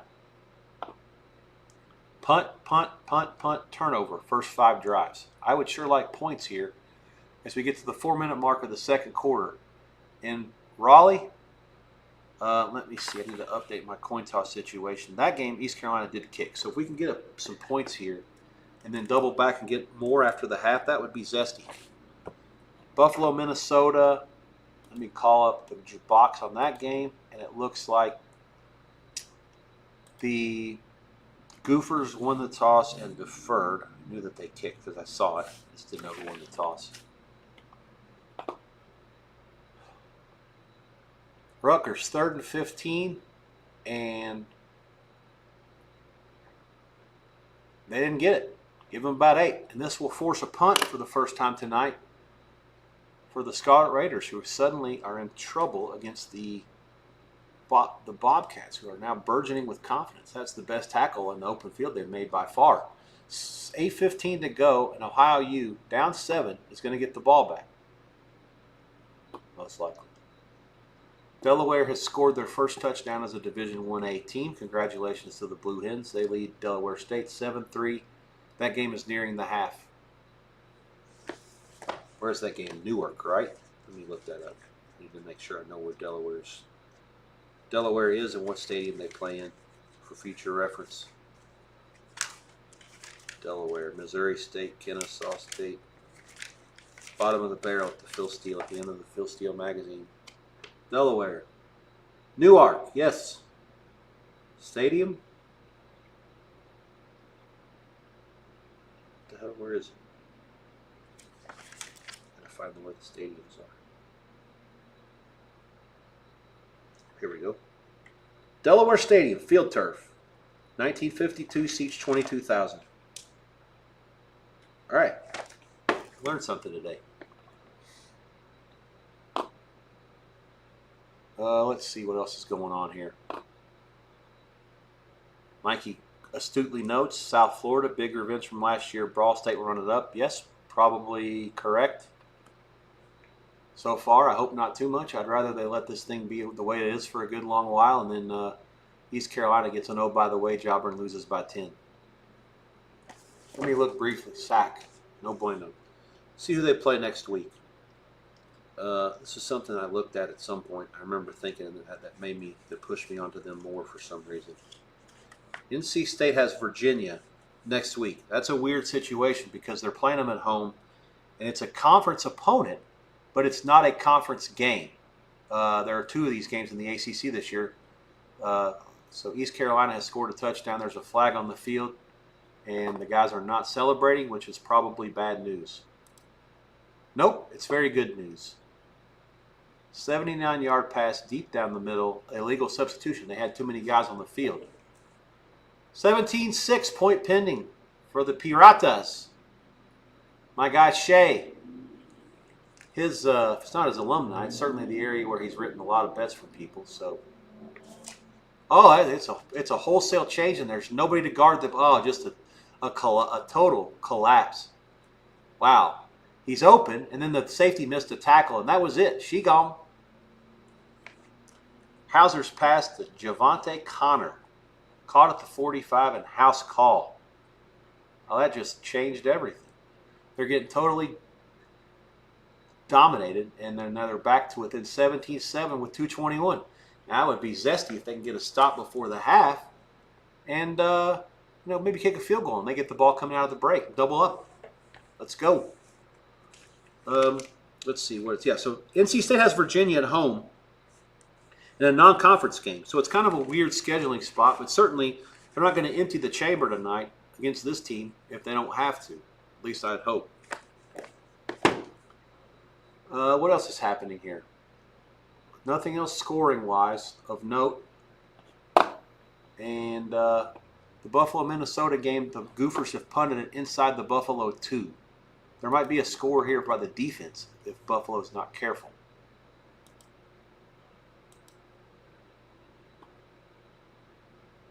First and 10, batted down at the line of scrimmage. Second and 10, at their own 1.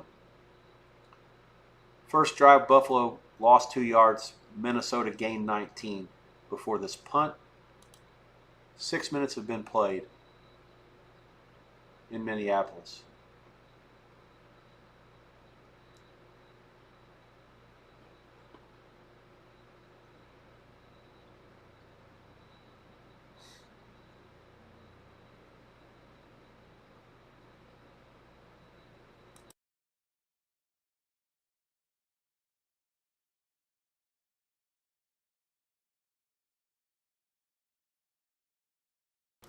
Fair question, Jamie, on the Packer move.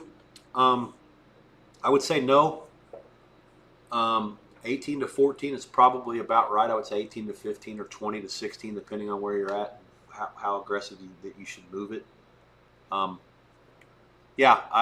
can't make a strong argument for Green Bay. I do think that obviously that I like Dallas's coach Schottenheimer better than most people. I thought his dad was a consummate professional and an NFL lifer, and there's something to be said for that. So he's got good bloodlines. I hope that he's not just going to be a yes sir guy for Jerry Jones, but certainly the Jones family. But certainly he's far more qualified to coach that team since anybody they've had since I would say the last 20 years, going back to before Jason Garrett. So we'll see. But that division's kind of tough. Their division, at least. Philadelphia won the Super Bowl, and no one ever repeats in that division. The Giants were really bad and should have had the number 1 pick, but or not. That was 2 years ago. No, they've botched several things. No, they should have had the number 1 pick. They traded back up for Dart. They took the kid from Penn State. Yeah, should have number 1 pick. That's how bad they were. But there's promise. The defense looks ferocious, and they got 3 quarterbacks that any of them could win a game on a given day. The Redskins are geriatric. They had a great year last year, but there's regression that's probably due, especially on 4th downs. Look how good they were on 4th down. That's not sustainable from year to year. And like I said, I thought Dallas, if they get this guy back, would be a world beater potentially if the offense stays healthy. But that guy with him playing and compared to him not playing, it's night and day. And now that they traded him all together, I mean they got a good deal. 2 firsts and a defensive lineman is a fair haul. But if they're trying to save money or not deal with the agent, that's really not the way to do things in the National Football League more times than not. So we'll see. I'll be fascinated. Power rating adjustment. Dallas has to go down a little bit. Green Bay up slightly. I'm not a big on Green Bay's team to begin with, so I'm not going to sit here and like suddenly start thinking that they're going to win the Super Bowl. I actually think that they're still the third best team in their division. I think that Detroit's obviously, as much as they got back, they lost some stuff up front on the offensive line, but they have good skill position players. Their coordinators leave something to be desired, as they've both been rated in the offseason. The Bears got them for the head coach now. So Chicago will be better, but still not probably out of the cellar unless something changes dramatically. And Minnesota's got a great coaching staff, and I think that they will win they will be right there with Detroit when it's all said and done in that division. So Green Bay, they won 11 games, and they didn't even. I think they were in the wild card, and I think they were third in the division last year. So I can see that happening again this year. There's two teams that are better than them, regardless of this edition. No value at all in betting Green Bay to win the Super Bowl. After the trade, I don't think there was any before either. Rutgers' defense is shambolic. Ohio U's throwing balls into double coverage. No one there for Rutgers to somehow be alert enough to make the play. 5 minutes to go in the third in Piscataway, and the Bobcats, who looked dead and buried when they were down 17 in the first half after the block punt, have a chance to tie this thing up. Let's see what else is happening. East Carolina, 2-minute warning at NC State. And the Wolfpack have the ball. 2nd and 11. 2-minute warning.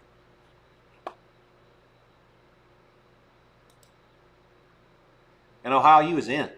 Point pending for the tie. What is going on, Drake Schiano? Yikes. The defense for both teams has been absolutely defensive. Offensive, sorry. Missouri kicks another field goal. So they have a touchdown and 2 field goals against Central Arkansas. That works for me. I'd like Central Arkansas to score a touchdown, at least at some point. I don't know if they're going to be able to keep Missouri under 38 or not. Big number. That's Ohio U quarterback threw a dying quail. But the receiver was open in the end zone and held on.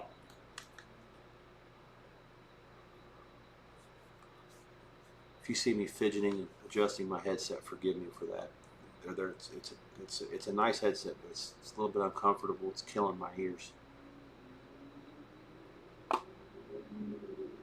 Kyle Schwarber has 3 home runs for the Phillies in the 5th inning. Yikes.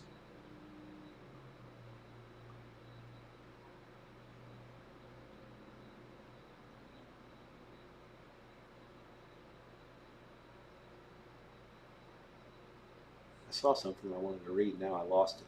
The tweet deck's a bitch sometimes. Right here, just right here.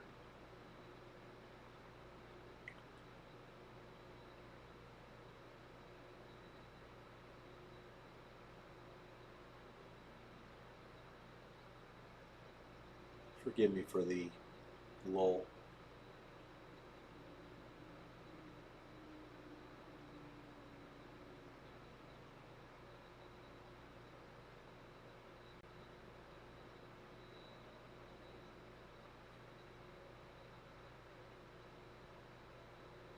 Akron was in field goal range to try to tie this thing up, and they just took a monster sack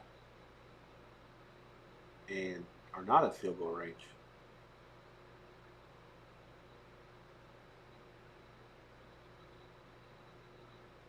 I can't find it. I saw something I wanted to see, or I thought I wanted to look at. I can't find it. Oh, well. All right, boys. 31 all. Rutgers and Ohio U. 17 straight for the dog, who was catching as many as that. I believe the line was as high as 16.5, 17 in that game. I made it 15. Actually, it opened closer to 10.5, 11, and it got bet up. Lots of money on Rutgers throughout the summer. Again, this weekend in the college and next weekend in the NFL. Very odd circumstances because the lines have been up for months. Now the only difference is they haven't been up for bettable. For some people that want to bet a lot of money, you can't just pile on and bet whatever you want to with impunity, like you can most weeks during the season. Would disrupt the market, greatly, and most people don't want to do that. They care about getting down for significant amounts, but the numbers have been up, and there was just a slow stream of money on several sides this week, especially in these games today that were bet late, and a lot of them were on the same side that Stephen all summer, and a couple of them were against. But one of them that got bet up throughout, and there was no real resistance, was Rutgers. And it sure looked like they had it right when it was 31-14, but at this point, I don't know. Doesn't take much when the other team can double you up at the end of the first half and then get the ball coming out and score again out of halftime. And that's what Ohio U has done. And all it's taken is one Rutgers punt. And Ohio's punted twice, and one of the punts was blocked. So they only punted once, and the other was blocked. But, yeah, I mean, they're up and down the field, too. The Ohio's drives, 65 yards, 2 yards on a punt, 75-yard touchdown. Then they punted from their own end zone. It was blocked. That's what put Rutgers up what they were up. And then Ohio U has gone field goal, and then it was halftime, 31-17, and then it was touchdown, punt, touchdown. And those three drives that Ohio U's had since it's 31-14 were 82, 75, and 90 yards, 13, 9, and 7 plays. Nothing accidental about this. They're just taking it to them. Hey, and East Kakalaka with a pick, and now we're back in business. First down, 21 seconds to go. Points would be good. 7 would be better. I'll take 3 if I can get it. That would be nice.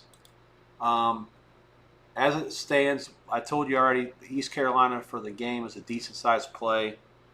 Game should have been, I made 10. Closed, we took 14 there. Don't love it, but liked it enough. And I didn't like what I was seeing early, but this has some little bit of similarity to the Ohio Rutgers game, where the dog was getting down and out and getting punished and making some really bad plays. But they seem to have grown in the game here. A bunch of bad snaps and bad plays on offense, and now they put themselves in a position. I don't understand. There's 16 seconds. You got at the 25. Call a timeout. You got 2 timeouts left. You can't take them with you. Incomplete pass. 11 seconds.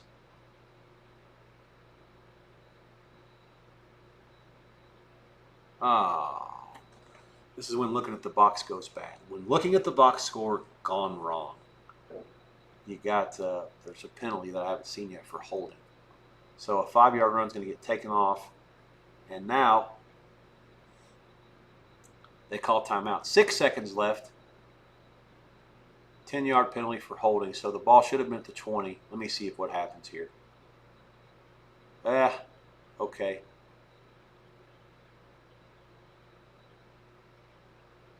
Can't really argue with that, I guess. It's basically tackled him. So at the 35, now the question is, how good's the kicker? Hauser's pass incomplete. 4 seconds left, 3rd and 20 at the 35.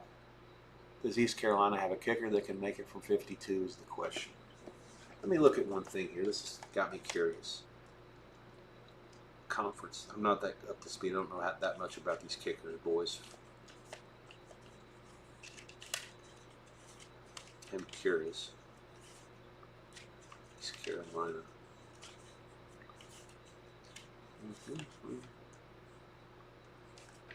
Wait a minute. Let's look at Phil Steele's all-conference teams. Kickers. Nope, he's not in there. That's not good. Let me see. Special teams. Kicker. 3 years in New Hampshire. 43 touchback. Long 52. All right, this is right at the number. Is this the guy number 30? Let me see. Phil Steele comes in handy this early in the season when I'm trying to watch all these games. I'm not sure what I'm looking at yet. Yeah, this is him, Nick Mazzy. I would assume NC State will call timeout, try to mush him. 4th and inches now up in Minneapolis for Minnesota. They look like they're trying to do a Philadelphia Eagles brotherly shove play. And I believe they got it. Didn't have to get much. Yeah, NC State or East Carolina was trying to run some sort of a variation of the hook and ladder. Didn't work. Here comes the field goal unit.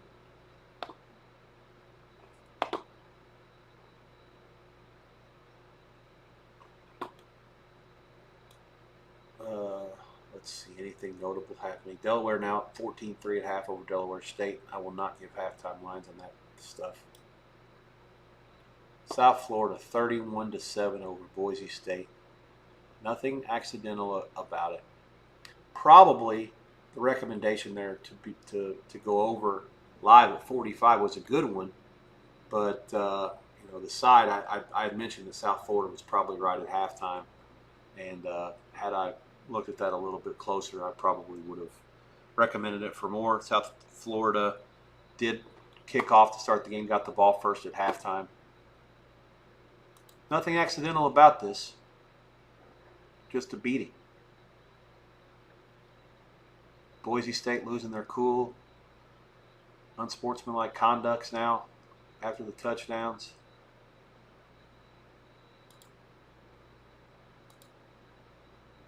South Florida did defer. I need to write that down. Jacksonville State, Central Florida. What happened there?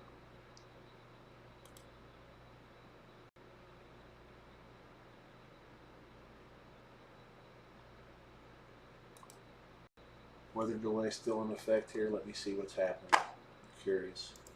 That was one that I needed to sweat. That was one of our biggest positions with Jacksonville State.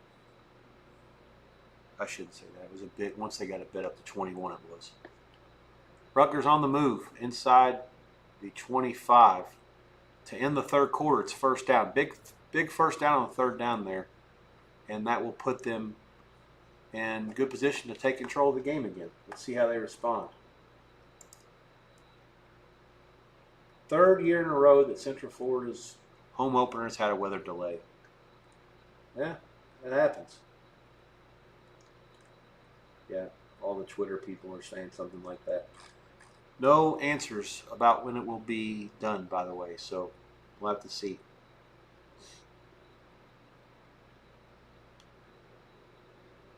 USF at Florida next week suddenly becomes a much more interesting game based on this result. I'm guessing that South Florida has a chance to play themselves into the top 25, although Boise is only 25, according to what ESPN is saying on the screen here.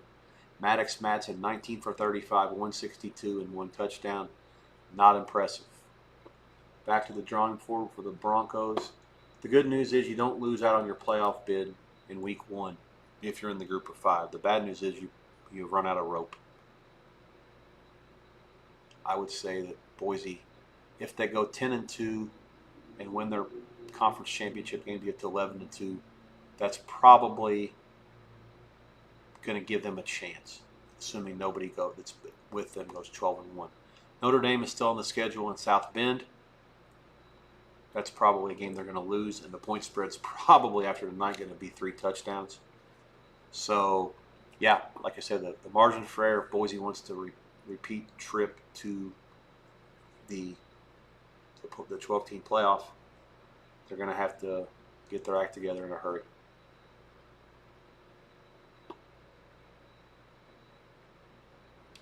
NC State 17, East Carolina 7 at the half. The field goal from 53 was no good. His career long, I believe, at New Hampshire was 52. That's disappointing. Turnovers. The one by NC State at the end of the half, Bailey's interception did not lead to points. That's frustrating for me as a dog backer in that game. Yards, 252 to 132. The 25 negative rush yards for East Carolina is a bit of a misleading stat given those bad snaps, and one of them was a shotgun play that went flying over the quarterback's head, so a little bit of a misleading number there. You take away the 23 team loss yardage on that one play, you've got still not very good. They don't even count that. I forgot. So -2, -4, -8, +6, so -2. 9 rushes for -2 yards.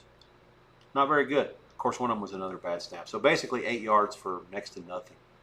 They do have 79-yard touchdown pass is basically the only play of note for East Carolina. North Carolina State, 6 of 10 on third downs, methodically bullying their way.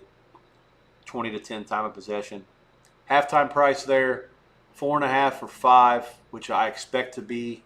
I don't necessarily have an opinion. East Carolina gets the ball first.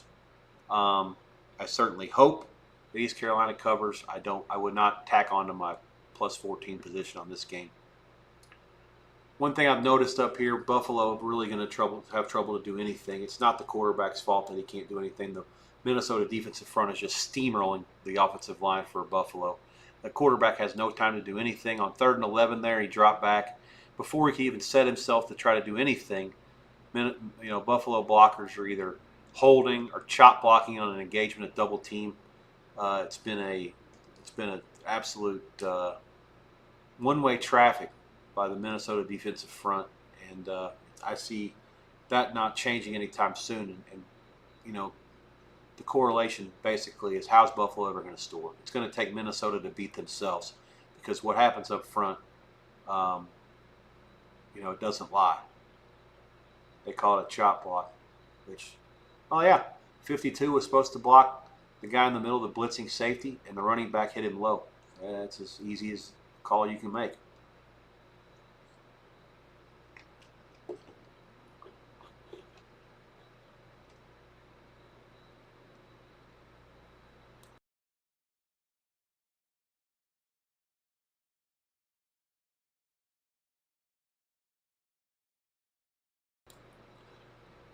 Houston is on the board against Stone Cold Stephen F. Austin, 7-zap, late in the first. UAB 3-0 early over Alabama State.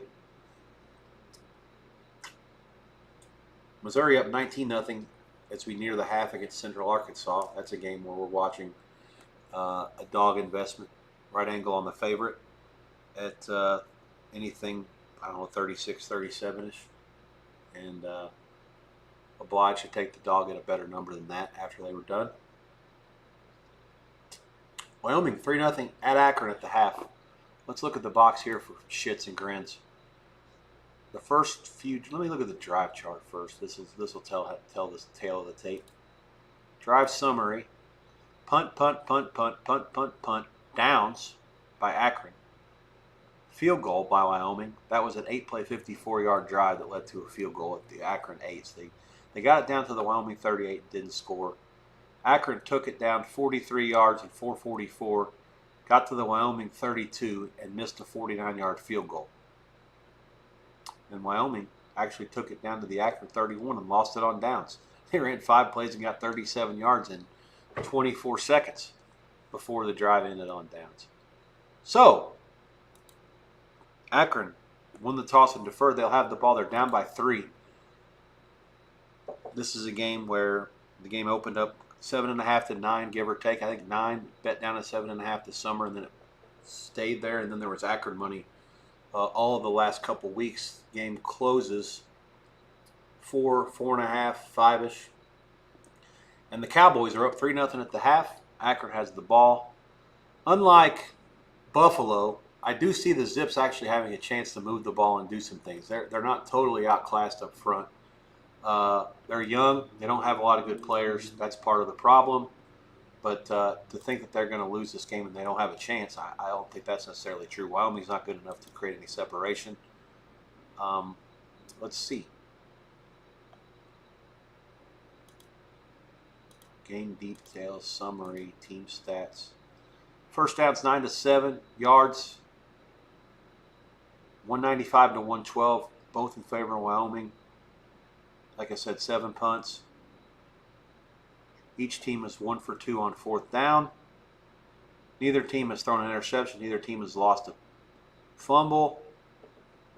So, for a 3-0 game, it's been at least a clean game. Neither team is in the business of trying to beat themselves, which, when you're playing against teams that have trouble moving the ball and scoring, it's probably a good recipe to have a chance to win.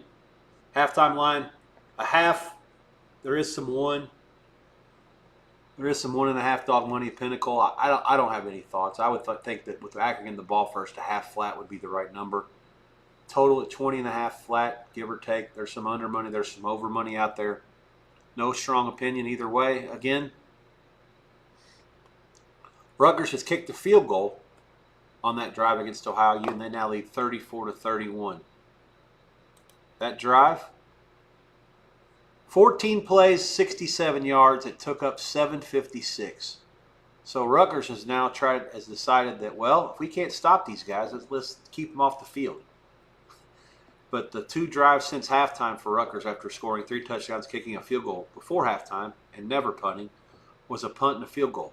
And because of the length of that drive, we're down to 11 minutes and change to go in the game. Both teams have only had the ball twice in this half. Ohio has scored touchdowns on both those drives, 75 and 90 yards. I think Ohio has a real chance to win this thing. The live price should be really close to a pick. It's hard to price it that way. 11 minutes to go. I see some 3.5, the dog a bunch. That to me seems absurd. They could lose by more than that if they turn it over, but if you're telling me Rutgers doesn't have to win by more than 3, that's certainly for sure from what we've seen. And Minnesota on the move here. I would expect they can try to get themselves in the field goal range and play for 3 here. Their defense is good enough now that I don't know how the Buffalo's going to score much. The live total is 35.5. You're going to have to really, shake me up to try to figure out how that happens. I'd go under 35.5 for a pretty big bet. Let's revisit that at the end of the first quarter and see what the price is. I think anything more than 34 is absurdly high.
All right.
buddy. I hit mute a little bit ago.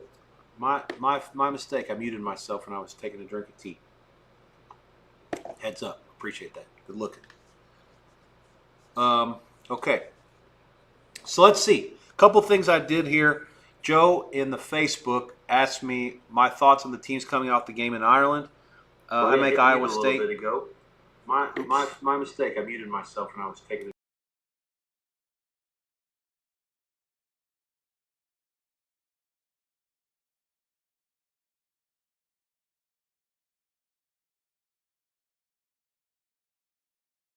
All right, so my YouTube feed was on because I'm looking at the YouTube chat and I forgot to mute myself. You learn something new every day. That's why you practice and try to get better.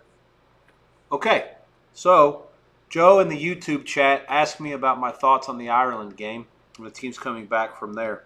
Iowa State should be about 19 against South Dakota. Looks like the early market price is less than that. Kansas State looks like they should be a little over 30 against North Dakota. And the market price also looks less than that. Those are both 1AA teams in the Missouri Valley, which is the best conference for that league.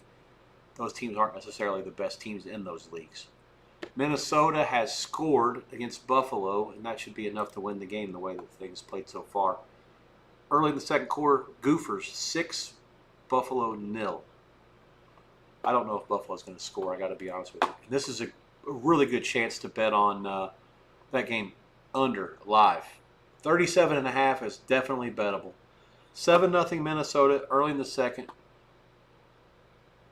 Buffalo can't do anything. They're totally outclassed up front, especially on the offensive line. And I liked them going into the game, knowing with the low total that there was a lot of value on taking the points, but I don't know how they're going to get the money from what I've seen here. They're going to have to find a way to get in the back door, it looks like. South Florida is really putting it on Boise, and there's no let-up.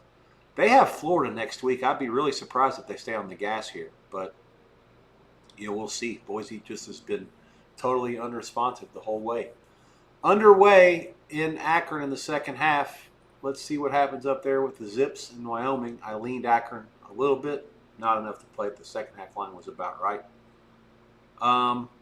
Let's see. Lafayette's on the board against Bowling Green late in the third, 20-7.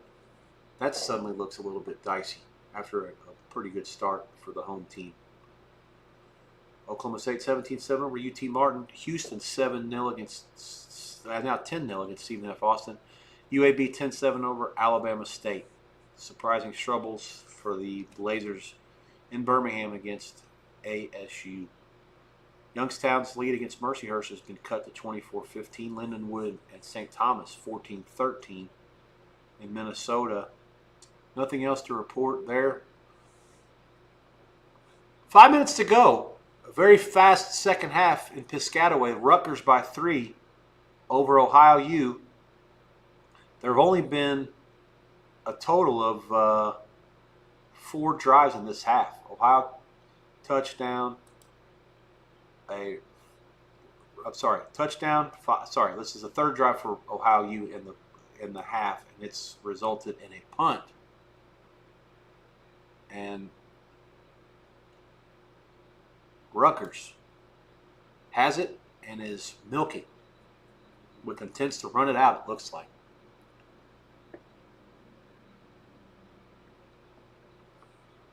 South Florida has 4th down, 4 minutes to go there in a race to see which one gets done first.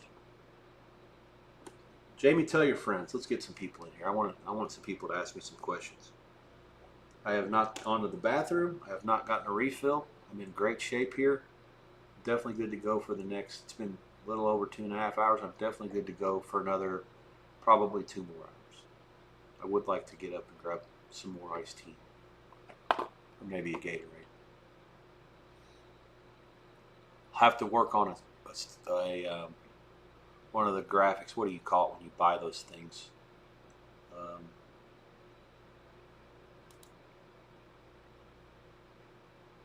Microphone. Okay, yeah. Oh yeah, the overlays built for victory. You have to buy one of these things that'll allow me to put up my logo eventually once I create it. But starting, be right back, and ending. So, people are going to wonder like when the stream's going to start. I can put up that right before I'm getting ready to go, or maybe a half hour before I can put it up. Maybe put a countdown timer on there, and that way people can know hey, he hasn't started yet, but he's about ready to. I think that's important. And then once it ends, I can put it up to the be right back's important if I go to the bathroom or grab a drink or some food, whatever. Or if I'm eating, I could put be right back as well. Maybe mute myself. I'll have to remember. The key is to remember to unmute myself. That has already gotten away from me once today.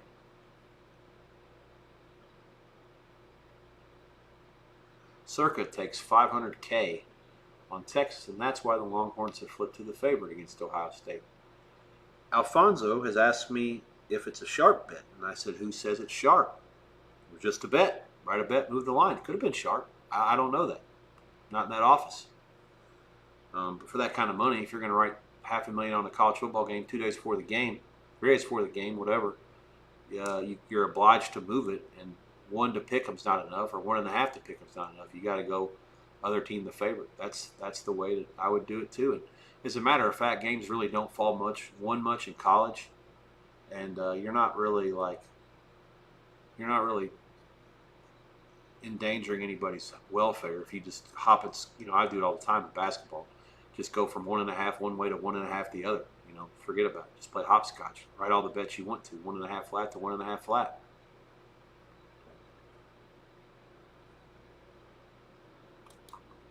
Let's see. I'm getting comfortable with at least the screen aspects and being able to keep my eyes on the move and try to watch as much as I can.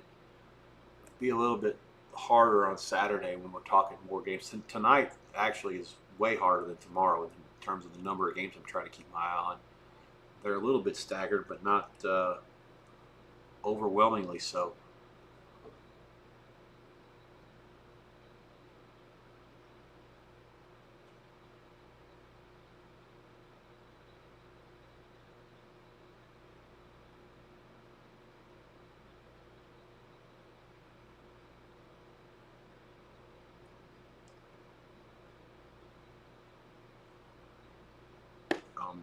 Let's see here.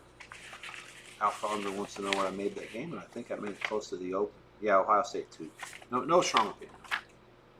It's $500,000. Move the line. Write more bets. As a bookmaker, that's your job. There's really not much to it. You should get all the volume you want to. Let the volume handle itself. Write all the business, and let 11 be bigger than 10. Not rocket science. East Kakalaka, what are you doing? Catch the ball for F's sake. Chance to make a big play there.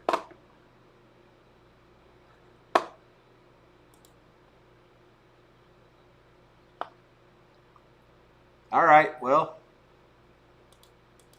you got the ball first to start the half.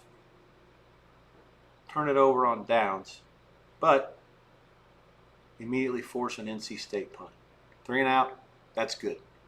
A score here to make it a 3-point game preferably, if not a 7, would be good. It puts pressure on the home team. Bailey looks a little bit rattled. Things aren't coming nearly as easy. The first 3 drives, first 4, field goal, punt, touchdown, touchdown. Since then, punt, INT, punt. So East Carolina's defense has done what it's supposed to do to get themselves back in the game. Now it's just a matter of getting some more points and putting yourself in position to win it, or at least get the money.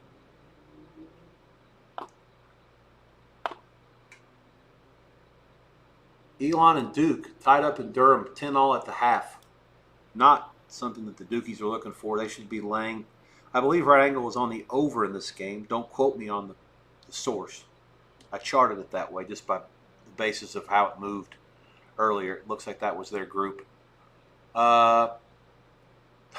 Duke was laying, I think, in the 30s somewhere. That's not impressive for them to be life and death with Elon at halftime. I'll have to pull up the box and see what's happening there. Central Florida weather situation. I'm going to try to get an update there. Let's see what's happening again.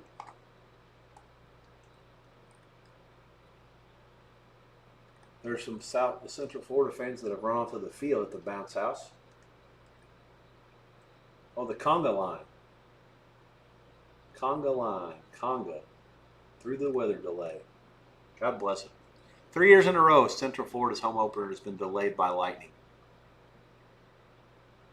Boise, first down at the 2-minute warning for a touchdown to possibly get it to 45, which is what I thought the live total was bettable at.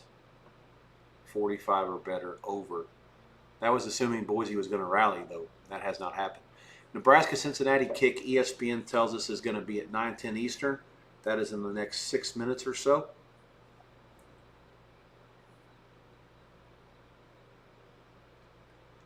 Let's quickly run down some baseball scores for those who are interested in such trivialities. Thursdays are the slower days. Finals, Arizona 6-4 in Milwaukee to win up there again.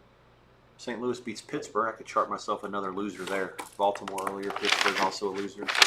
And the Marlins, who are 4-4 with the Mets in the 6, took 222 there. At least I have a chance to not get donated on the day. And a win there would actually make me a winner. With 3 dogs, and that one being a bigger one. Frisco sweeps the Cubs 4-3. Philadelphia blasting Atlanta 15-4. Schwarber has 3 home runs in that game. Yankees 5-4 over the White Sox top 5, and Houston has beaten Colorado to salvage that series after losing the first game as a $4 favorite. 4-3. Nothing else happening other than the tennis. Cody asked me about it earlier. If anybody wants to talk about the tennis, I don't have any on TV right now. I will gladly fire some up there once I have available televisions, which will be happening sooner rather than later, I think. Maybe not. A couple of games are going to go final have games on afterwards. Yeah, ESPN and Big Ten both have games coming. Let's see. We got a punt up in Akron again. Take another shot. Wyoming punts to the Zips, 28. Akron has the ball at their own 28. 9 minutes to go third. Still 3-0 Cowboys.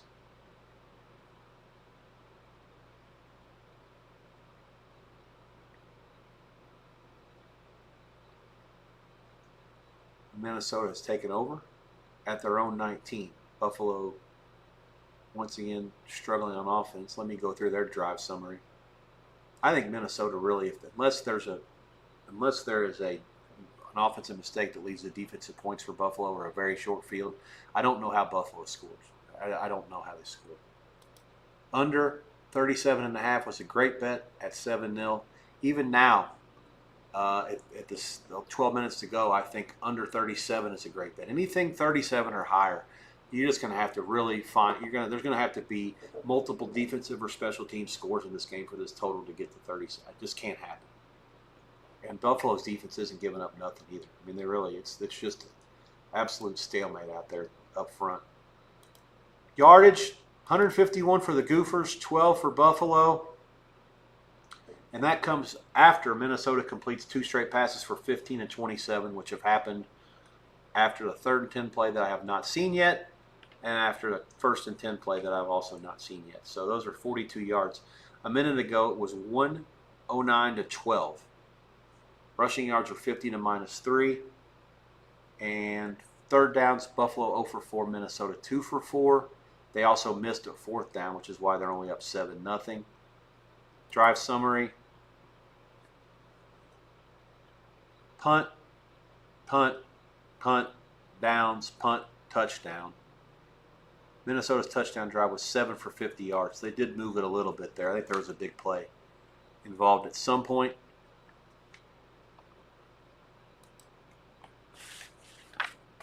Just 1 second here.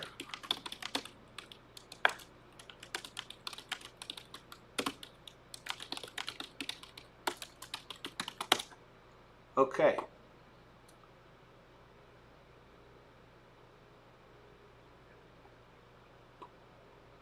And there's some people on the sidelines for East Carolina celebrating, which I take to be a good sign. I'm not sure what happened, but we'll find out soon enough.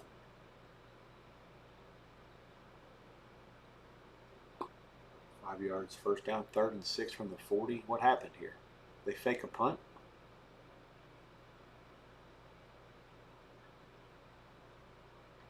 Looks like it. I'm going to play behind it. It's always tough to try to figure this shit out when you're watching the game, but you also have the box score pulled up because the box clearly is going to be, yeah, that's what happens. I think 1st and 10, 9:42. Let me go to the plays.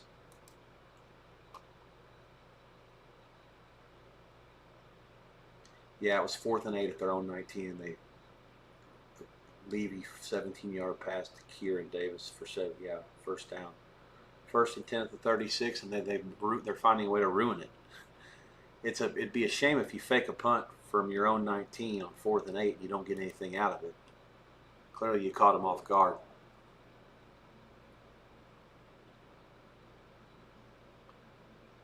Good win by South Florida. Really is. 34-7. Very impressive. Route. 3rd season for Alex Golesh. Great win for their league. I'll have to do some serious work on these power ratings for both these teams. I'll do a little bit more work on the box. But I saw enough. There's nothing accidental about this score. Boise running the ball inside the 25 now. Let's just see if they try to score. They run it out.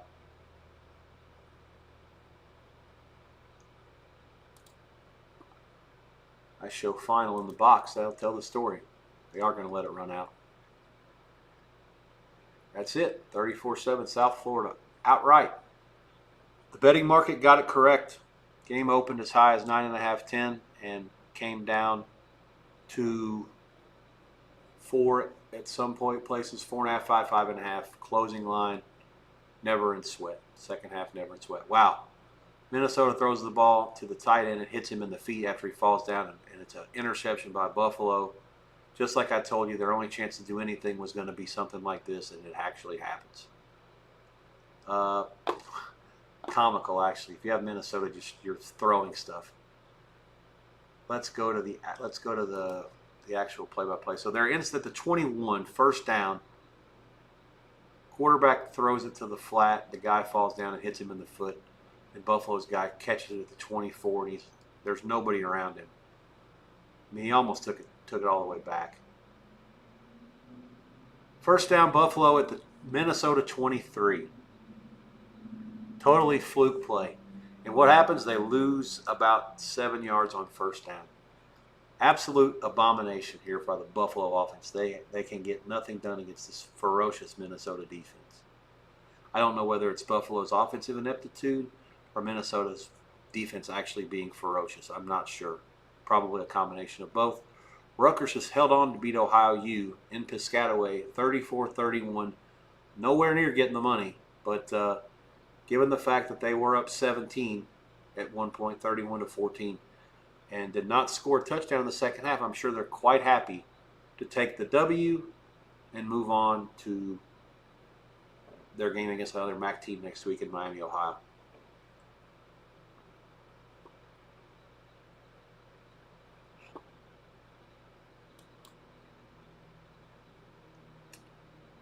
So, the first 2 games of the Week 1 slate are now in the books and final.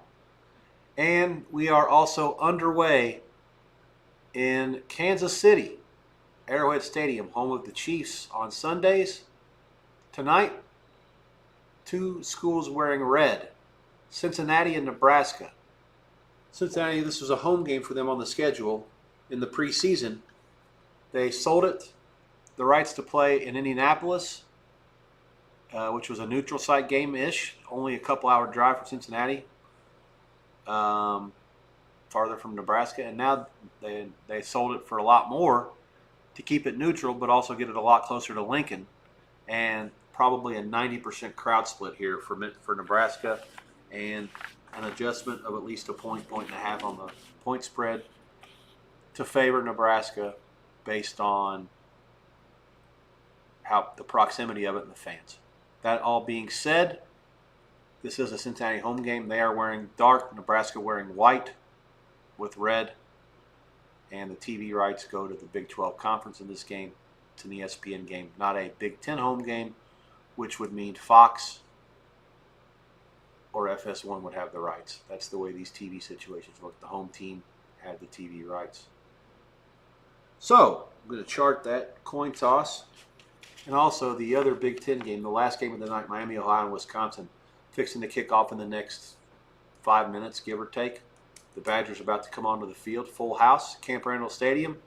When that does kick, I'm going to take a brief break.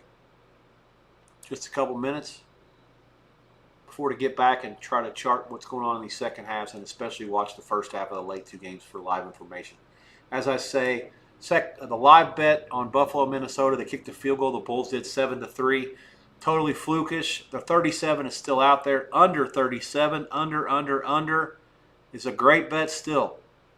I don't see any world, barring acts of God or multiple turnovers or just crap that shouldn't happen, that leads me to believe that this game can possibly get to 38 points. Overtimes would have to happen, but how's it going to be overtime? Buffalo cannot move the ball. The field goal there came on a very short field after a flukish interception. Coin toss coming in Madison. I'll chart that coin toss as well, and then I'll take a brief break. Miami, Ohio, Wisconsin is the toss. Right now in the Nebraska game, we got drives. We got plays.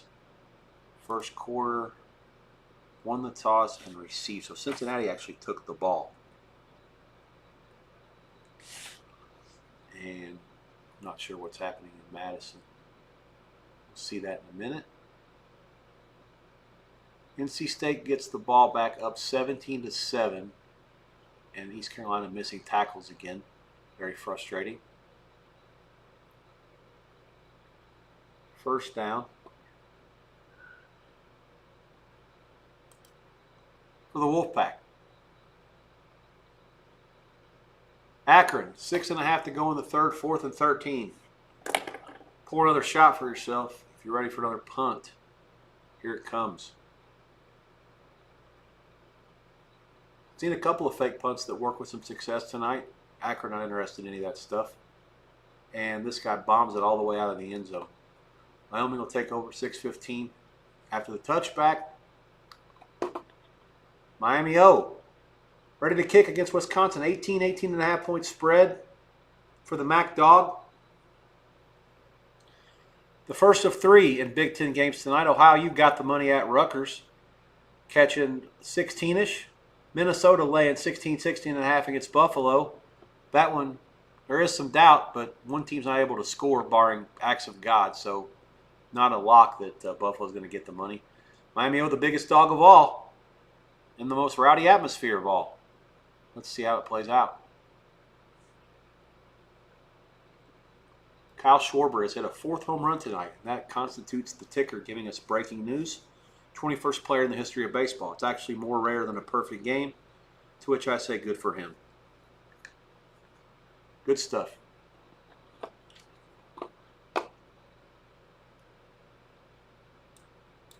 Football's a funny game. Rutgers can go up and down the field, score points on all their first 4 drives of the game, and then in the second half get no touchdowns.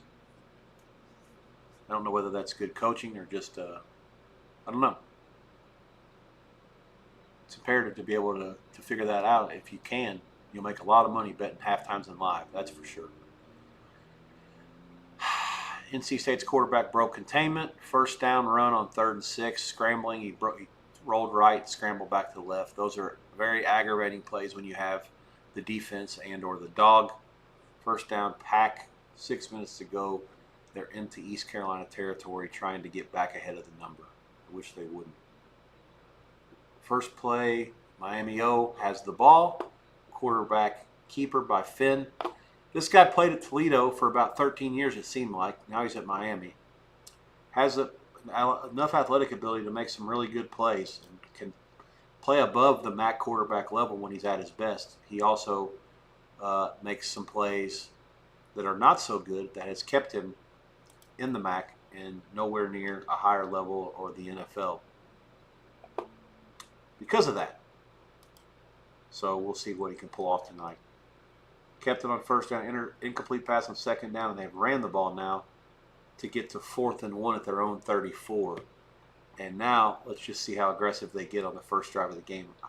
This coach Chuck Martin is generally a pretty conservative guy, but when you're as an 18-point dog on the road in the season opener, there's no cinch that they're going to punt this thing. Let's see how they play it out. Wisconsin did win the toss and defer. I am going to take a break very shortly for about 3 minutes.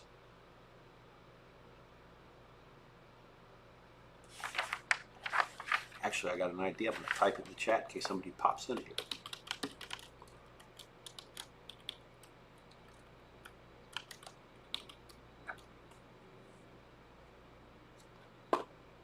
And Miami O punts. 4th and 1, 51-yard punt to the Wisconsin 15. Storm is moving out of the area.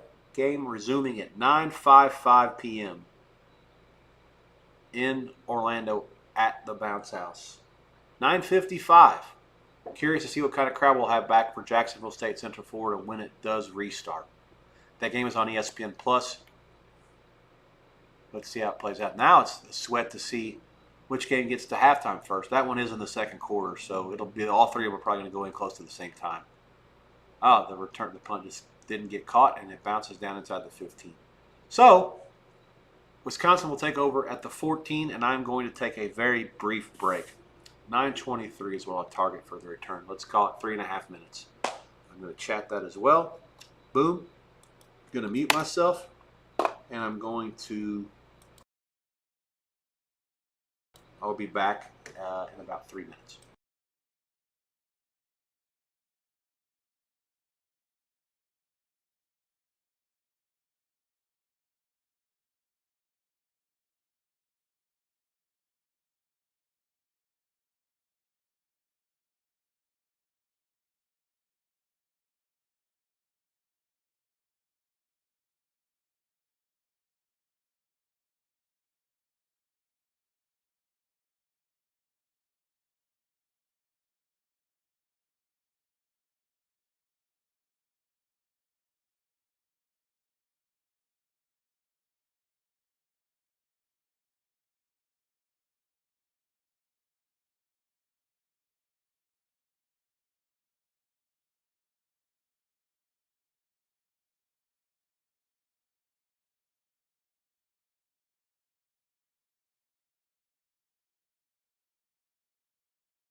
I don't know. There we go. Yeah, I forgot to mute myself. Maybe. Okay. So, awful, costly penalty. Probably a bad call, but I'm not going to cry over spilled milk. It happened. It is what it is. On East Carolina, that extended the drive and gives NC State a touchdown. A couple plays later, they now lead 24-7 and are ahead of the number everywhere. It was as high as 14, closed a little bit lower. We took 14. My dear friend Mikey's on the other side. He now has in position to get the money. Long way to go. 3:43, third quarter, 24-7. NC State has now extended the lead. It's very imperative for East Carolina if they think they have a chance to win the game or at least get the money. They've got to find a way to get points here, preferably 7 of them. Wisconsin punts against Miami O. 3.5, almost 4 minutes into the game. 2 punts there to start out with. Good start for those who like under. It was the lowest total of the night at 41. And Wisconsin laying a big, big number, 18.5, tells you that they don't expect Miami to do much. I have been more impressed with their offense after one drive. It's granted 3 plays than I have been with Wyoming, with Akron, with Buffalo for sure, with Boise. So we'll see. It's early, but I don't think that it's an impossibility that Miami O goes over their team total. Costly error by Akron in the red zone and throws an interception in the end zone. I need to see the replay. But at the very worst, Akron should have had the game tied. They now trail. I'm sorry, they still trail 3-0. Yeah, play fake. Yeah, he just threw the linebacker dropped into covers. Actually, not a good pass to begin with. I wouldn't have been surprised. It was man coverage. I wouldn't have been surprised if the corner would have made the play. The linebacker just beat him to the ball. Akron's quarterback, bad decision, bad sight, bad everything. Nothing good there. And they now, have blown their chance to tie the game at the very least. 2:05 to go in the third. Wyoming gets it back near their own 20. And there is a timeout, or no? The ref's holding his hands out. He's going to let them back out. They're going to start. So, yeah.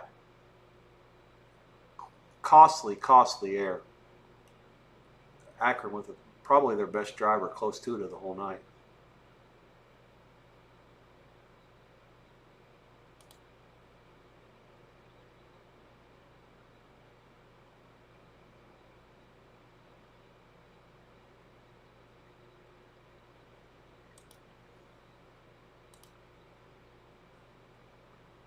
Somebody on my timeline said this was going to be a bad loss, and then I was trying to figure out where it was, and it says the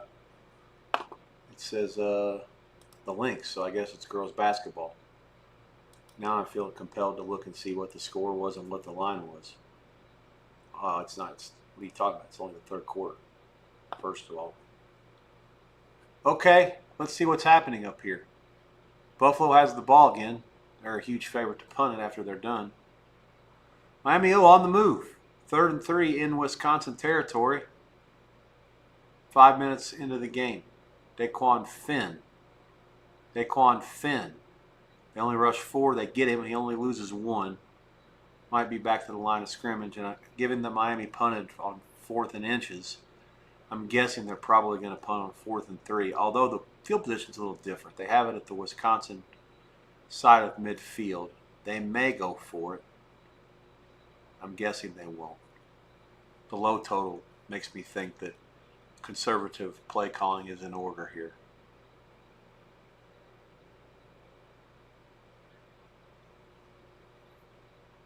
Fourth and 3, and the punt team is on for the Red Hawks, the Redskins, the Redcocks. High. They let it bounce, and Miami special teams makes a pretty nice play.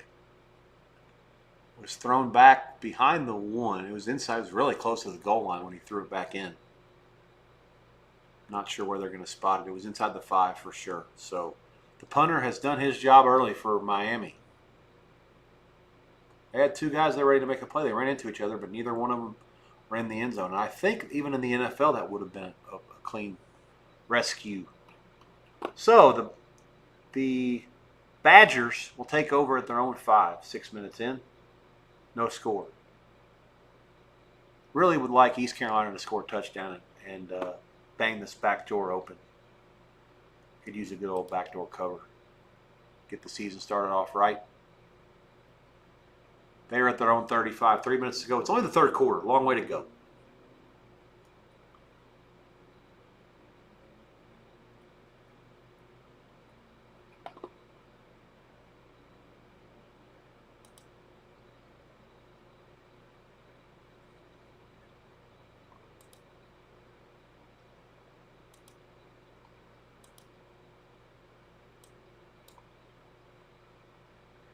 Live chat. Okay, I'm learning things here on YouTube. I want all chats to be visible. That's good. I now have that right. Joe and Dave, thanks a lot for checking me out on YouTube. I was not on there earlier. I learned a little lesson tonight. I've got the chat ready for future references. I'm sure they probably popped in and said hi for a minute earlier on there. I didn't respond to their questions. I have now, so if they come back, they'll see my answers. Ultimately, most of the time when I'm busy, I'm not going to have time to type in chats, especially when I'm watching a ton of games. But a night like tonight's a good practice. First time ever, learn new things, and I'm still not totally overwhelmed with the volume of games. So that's good.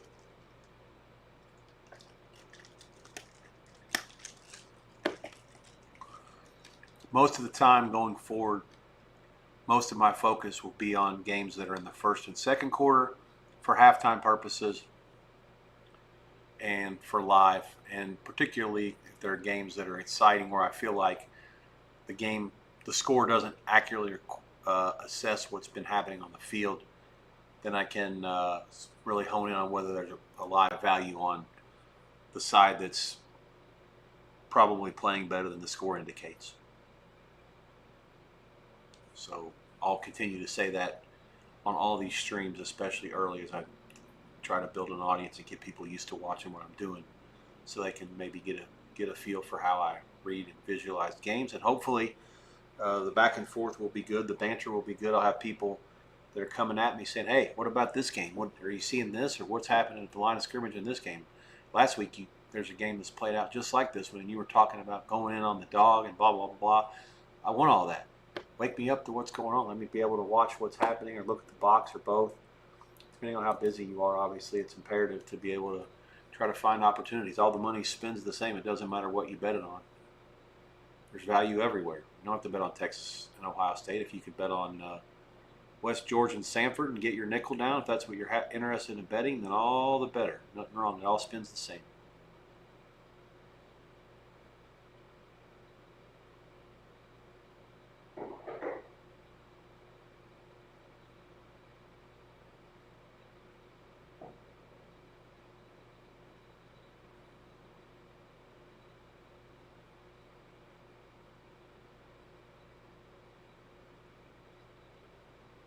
All right.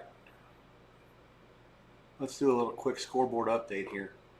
Lafayette, Bowling Green, 26-7. This game is going to somehow fall 9, huh? Absolutely impossible. What was the opener, Chris? Closed 21-21.5. The opener was, looks like they opened this morning 15.5, 16, 16.5, 16.5, dog money.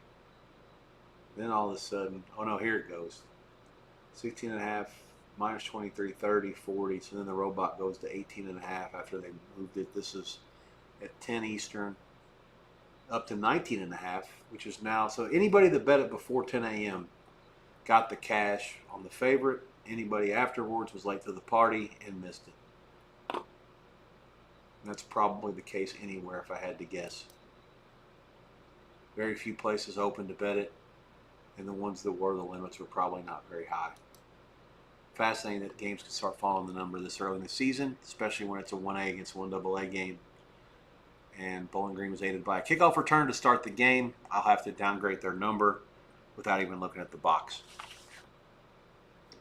Maybe I should upgrade Lafayette too. They're going to be a contender in the Patriot League, as they always are.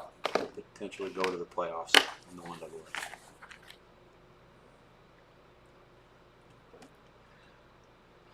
Missouri 33-0 over Central Arkansas. That probably is a loser. Central Arkansas and a winner for the right angle people. Good for them, I guess.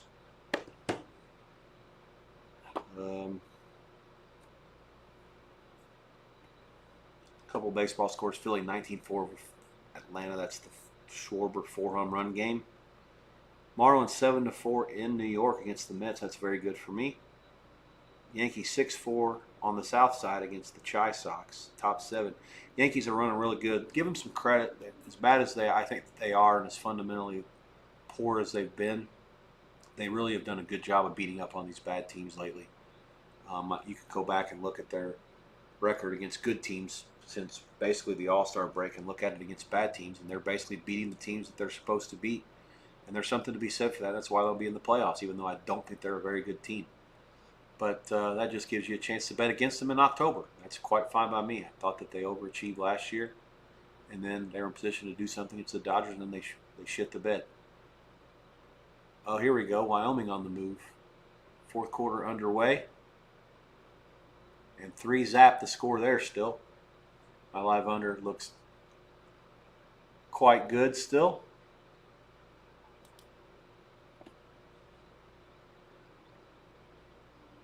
End of the third quarter in Raleigh. East Carolina down 24-7. They do have the ball in scoring position, 3rd and goal at the NC State 4. This drive, 8 plays, 68 yards. Really need a touchdown here. I don't think the kicking a field goal, even though it's a 3-score game right now, and a field goal gets it to 2, and so does a touchdown. I don't think that's the way to play. If you're trying to win the game, you got to get it down to 10.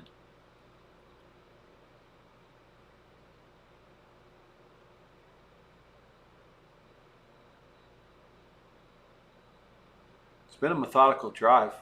They had 1st and 20 after the review. I'm sorry, before the review. They had the review that they got them to 2nd and 3, and then a first down. They got 8. And then another first down after a short second down, and they got 4. And then on 2nd and 6, big completion down to the NC State 5. Short pass for no gain, run up the middle for 1 yard, and now it's 3rd and goal at the 4. Timeout coming. East Carolina 145-68 in yards that quarter. Alas, the only stat that counts is points. Wolfpack 7, East Kakalaka 0. East Kakalaka missed a 4th down, obviously, as I mentioned earlier in the quarter when they took it down to the NC State 36. Missed a field goal early in the game from 53 as well. So chances have been there. I don't want to say that they're the right side. They were clearly dominated for most of the first quarter. This game is sitting 17 on the scoreboard, and it's much closer than that at the line of scrimmage at this point. We'll have to see if the dog can buck up and score and get in the back door here, and then maybe get a stop and put themselves in position to have a chance. Still a long way to go. Minnesota 7-3 over Buffalo still. This is getting near halftime. I've told you already, under 37 for a monster play was the way to go, and better. There were 3 different recommendations, 37 the worst. I would have 3 live bets here if anybody was listening or involved and had the ability to bet it live. And I'm not against another halftime play possibly live. Let's just see what they come with if it goes in 7-3. Lindsey 9 for 16 for 109, a pick, the pick that was not his fault, and a touchdown. Game should obviously be 7-0, maybe even 10-0 Minnesota. They seem to be superior at the line, especially against Buffalo's offense, which I don't think has a chance to score unless there's just a guy falls down or a turnover, a freak play, whatever, which we talked about earlier. Cincinnati, a 45-yard field goal is, I can't tell. It's good. Slides in, and they lead at Arrowhead 3-0 over the Cornhuskers. Cincinnati catching 6 or so at kickoff of this game. Nebraska, they have underachieved habitually, especially against their win total. We're talking about going now to, I think, 9 years in a row they've gone under the total of their projected season wins before the season starts. At least 8. That's the longest streak in the country.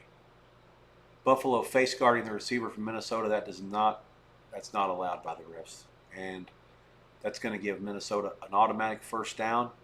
Seam route by the tight end. He's a monster. The Buffalo defender's just got to get his head turned. That's something that Pete Limbo will correct next week. and it gives the Gophers the ball. I believe it'll be around the 20. Pass interference on defense is always a 15-yard penalty to begin with. East Carolina, first play of the fourth quarter, gets it to the edge and gets into the end zone. And the Piratas have slid in the back door. Need to have a graphic for the back door. You make that up. You write that down. Back door alert. Graphic. All right, for the sweat box. Here we go. Love it. 24-14, first play of the fourth quarter, 4 seconds in. East Carolina trails by 10 in Raleigh against the host Wolfpack and are getting the money as things stand. Vamos! Travis Kelce and Taylor Swift are at this football game. I guess if it's at Arrowhead, they can do whatever they want to, right? ESPN with the obligatory courtesy shot, as they should.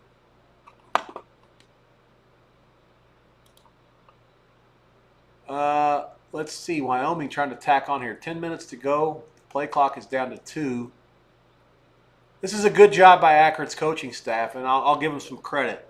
The play clock was winding down. The forces in Wyoming timeout.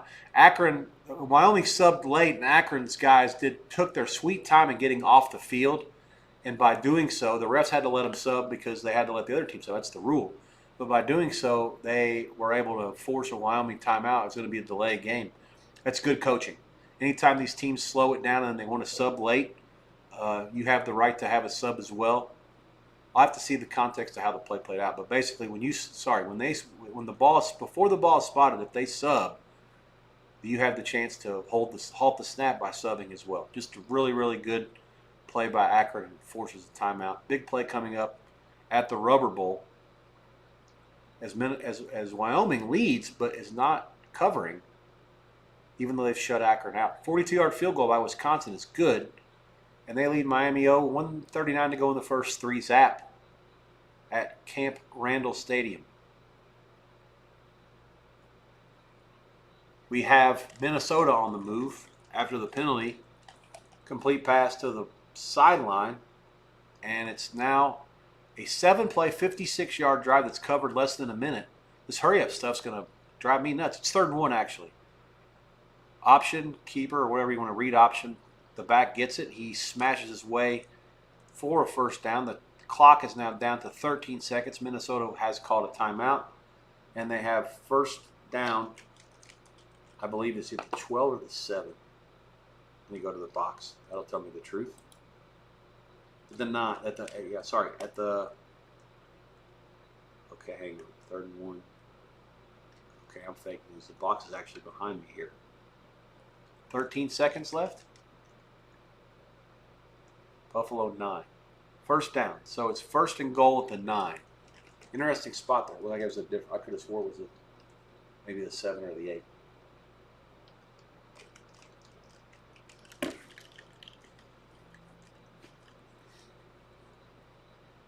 Nothing in the chat. It's now over 3 hours long.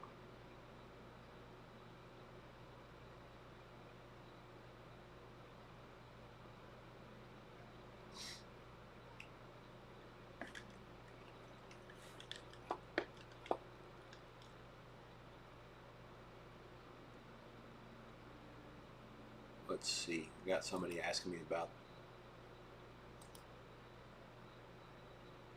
the feed.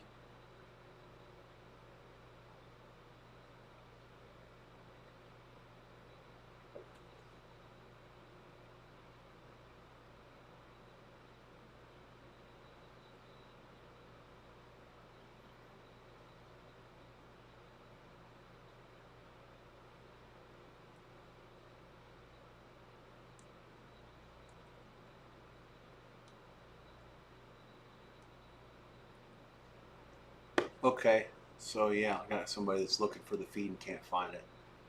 Not ideal. I guess if somebody has advice, chat me and tell me how to educate my friends and family how to get here. Help everybody come on in and party with us. Bowling Green has beaten Lafayette 26-7, a game that falls 19. And the game that was bet through all those points this morning, closed 21.5. Dog gets the money. Probably the right side anyways. Let's see. Nebraska on the move as we near the end of the first quarter at Arrowhead. Well, this is a fascinating game. This Raiola kid looks just like Patrick Mahomes, and he tries to model his game after him too. A lot of the misdirection stuff and no-look passes, et cetera, et cetera. I'm guessing he's probably at the game too. This Raiola kid, his dad played at Nebraska as well, was a really good college football player, lineman in the NFL. Afterwards, five-star recruit, originally committed elsewhere, maybe Georgia, and was eventually persuaded out and ended up going to Nebraska last year. It's his second year there. He projects to be an NFL quarterback with his size and mobility and skills after the develop under Matt Rule. It's to be determined. Last play of the quarter, unless it's an incomplete pass.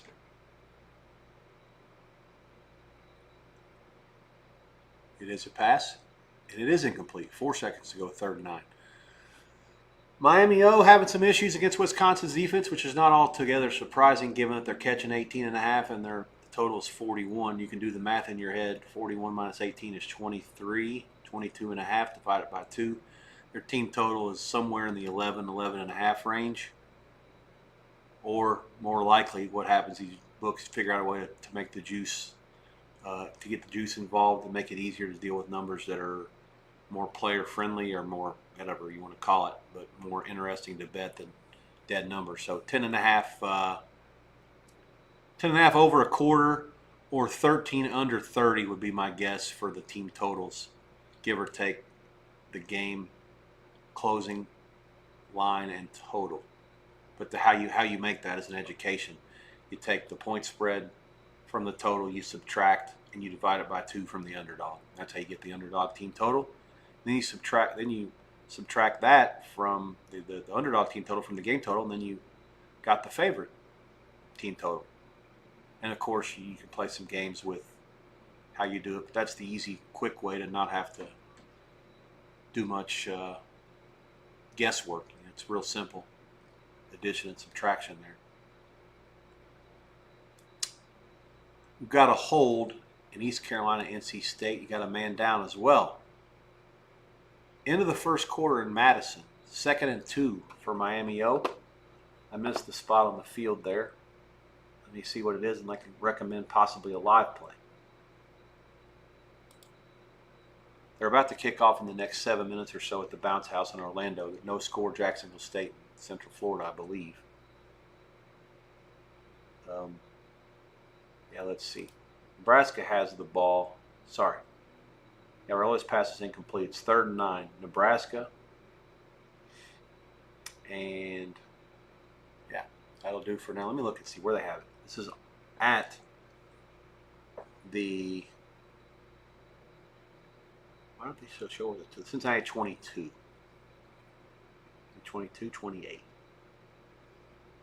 Okay. All right. Let's see. Live line. Nebraska laying 3. They're down 3-0. Total 41.5. There is some 42. The opener for the game was 51. I lean under. That's awful low number at this point. I feel like if a touchdown comes, then this could be a game that turns into a potential track meet at some point. So it's not like a couple of these games that you're just dead nut unders, like the Akron game and the Akron game and the Buffalo Minnesota game. Halftime line in Minneapolis as the Gophers lead 10-3 over Buffalo. They're laying 7.5 basically with dog money. I expect there might be a 7 that pops minus money or 7 flat soon. Total 20.5. I like under. Nothing has changed. It's just take the third base coach and keep waving them around. Under. At this point, I think I would put the stop sign on, but that's of course a lot easier to say if you've got under 37 and better. I recommend an under at 41, 42, and 38 and 37. So 4 different plays should be in order, and that would make it the biggest play of the night.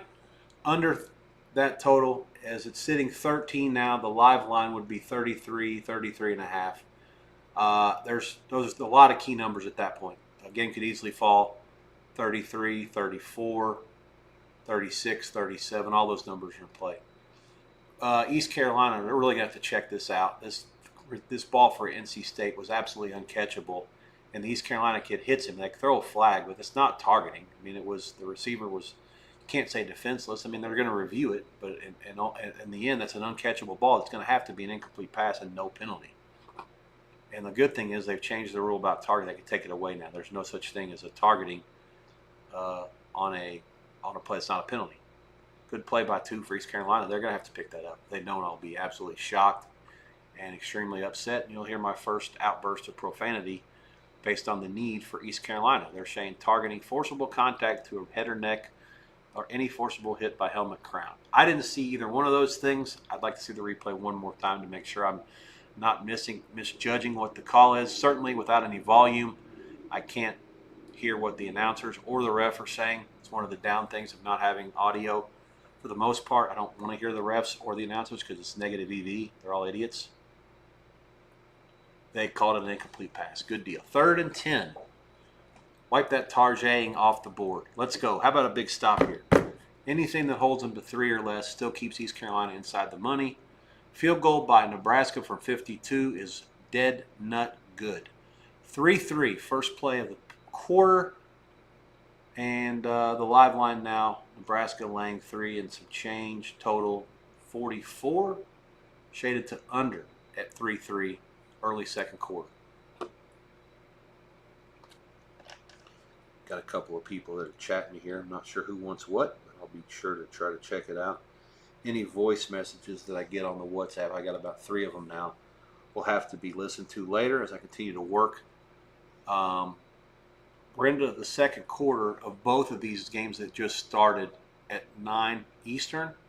I will be working at least through the half times of those and into the second half a little bit as I continue to try to practice and get myself ready for consistent 4-hour shifts going forward without much of a break.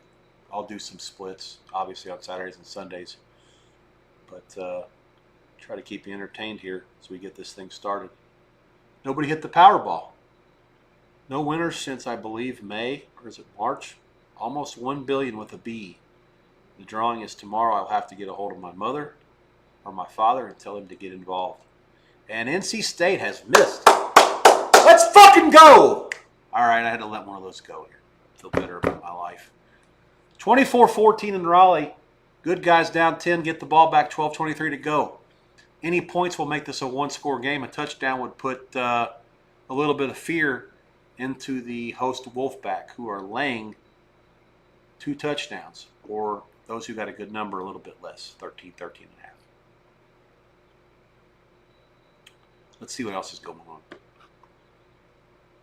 Got your final. You've got game is about to resume, if I'm understanding correctly. Let me double check this here. Confirmed from the old Twitter feed.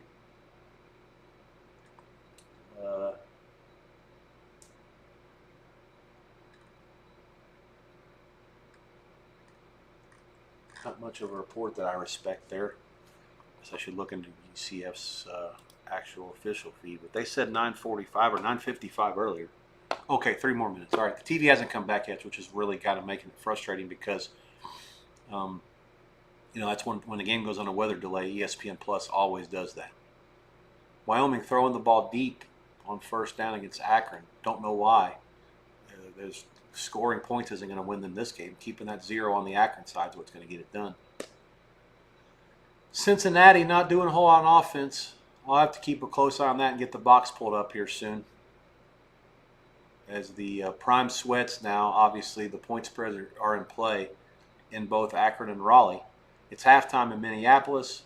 They're about to restart in Orlando, and the 2 games that I'm sweating those, the Big Ten games against MAC and Big 12 competition on the right side, so you'll see my eyes above my camera looking at the TVs, middle right, bottom right.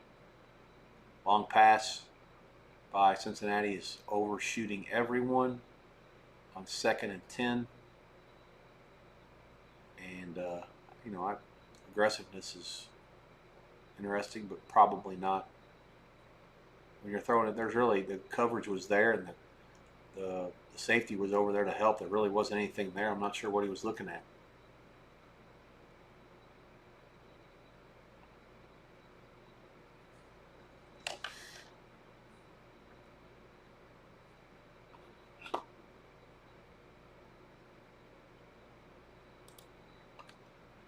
Sorsby rolls right, fires it to his safety valve for a 5-yard gain. Good fundamental defense by Nebraska, contained everything, and then once they forced him to check down, there was a guy there ready to make the tackle, and he did so. Wyoming throws on 3rd and 10. I'm not interested in running the clock out for whatever reason, I guess. And they'll have to punt from their own 34. Under 8 minutes to go. Clock stops. East Carolina first down, starting at their own 23-ish against NC State. Time not a factor yet in the college game with the clock stoppages everywhere. You know, and I guess it's not like it used to be, but when you go out of bounds, the clock runs now. But you've got plenty of time. It's been a long game, really, to be honest. 12 minutes to go. Trickery, fake trickery. NC State not having any of it. Play had 0 chance from the get-go. Blew up. 3rd and forever. No bueno. Akron will take it over inside their own 25, down 3-0. Be a good win if the Zips can find a way to score. I mean, their defense has done everything you could possibly ask for. And Wyoming also is not very good.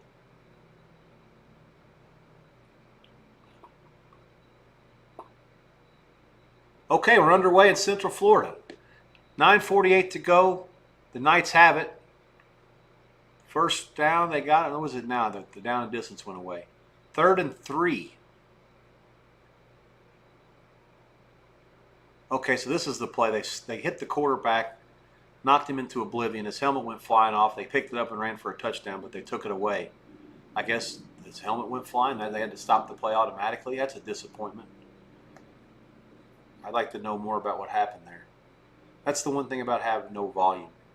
Drawback is I can see what's happening, but if something happens, I'm not aware of why or whether there was a stoppage. I'll have to find out later. 4th and 1 for UCF. They've run the ball up the middle. They've had a good push up front, and they got the first down. 9 minutes to go, second quarter. Let's see how both teams refocus after the delay. The game started at, let's see, it's 9:55 now. The game started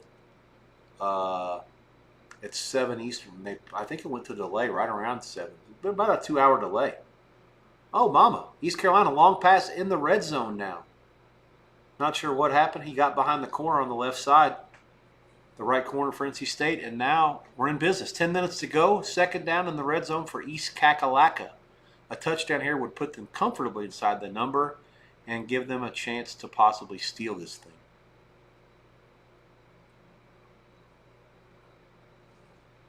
Let's see. Second half, Minnesota. The total 33 now. 14.5. Yeah, I don't know. I mean, for me, the second half price, I like Buffalo just a smidge if you could have taken 7.5 flat. Just because I don't think Minnesota can score twice. I mean, will they try? Let's see who's next. I know I looked this up earlier. Minnesota. Their defenses look really good. Buffalo can't do anything. Yeah, Minnesota's got basically another bye. Northwestern State's really bad. This will be a big number. I would be shocked if Northwestern State does anything on offense. Then at Cal, then a bye, then Rutgers at home. There's really no reason for them not to be 4-0 when they go to Ohio State and play on the road. Central Florida, 6-0. Not for long. Holding. Repeat second down. Excellent news for me and the guy that I free roll with. We have Jacksonville State. And this one is one of our big opinions.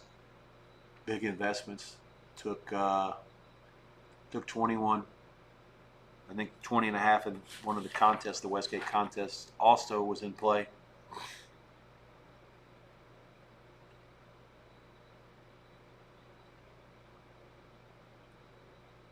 Here's some substitution situation. East Carolina sub, so now they have to let NC State sub. Clock running, but there's plenty of time on the play clock. 3rd and 7 inside of 9 minutes.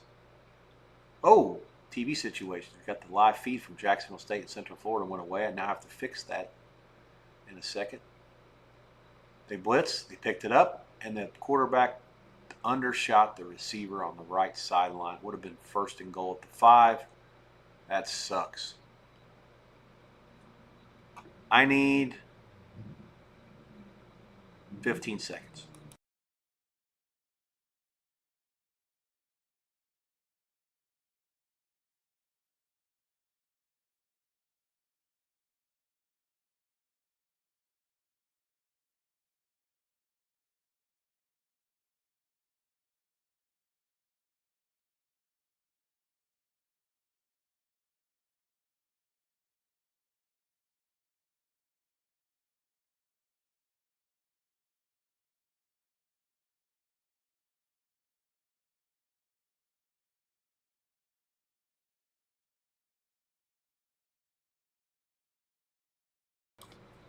I don't want to sit back here with 14 remotes and try to figure out how to handle it when the TV stream suddenly cuts out and I have to go back and fire it back up. There's got to be a better way.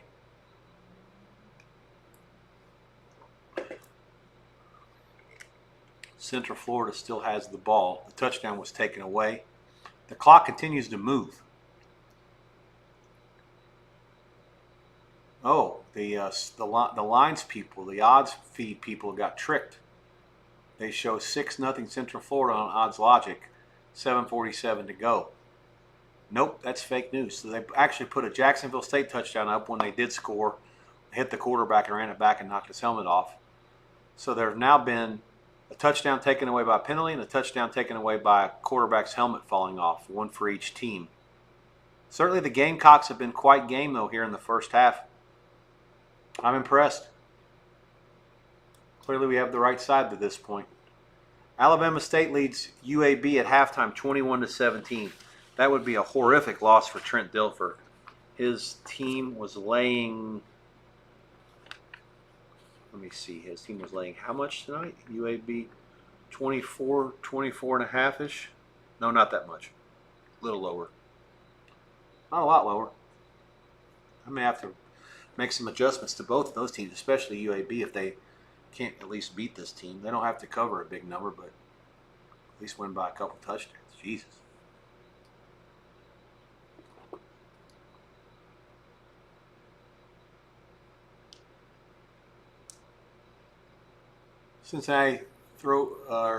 Nebraska has thrown the ball. Raiola, the receiver, just shoved the defensive back for UC and no call. Raiola 9 for 12, 84 yards. 10 minutes to go, second quarter. Nebraska on the move in a 3-3 game.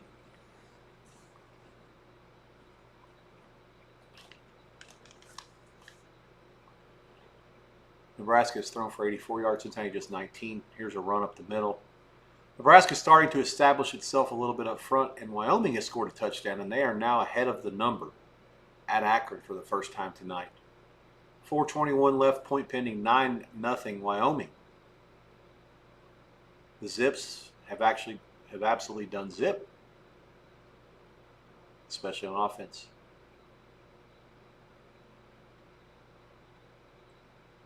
Not sure what the ruling is here by Central Florida. Quarterback was in the process of throwing a pass and it slipped out of his hands. I don't know if it's incomplete or a fumble. I don't know who recovered it. All right, 5 viewers. Someone can ask a question. Let's go. Talk to me about some stuff. Let me know what you're sweating. Let me know what you want me to have evaluate. Let me know what games are more important to you than others.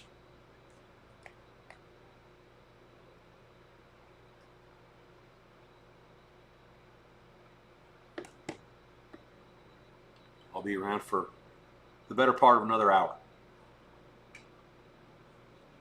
And then it's back to the drawing board, get to the box scores, make some adjustments, and get ready for tomorrow and the rest of the weekend. 40, let's see.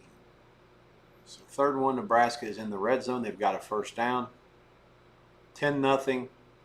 Cowboys, 3 plays, 49 yards, 147. I have no idea how they got the ball back. I'm guessing Akron turned it over. I'll have to look at the box there.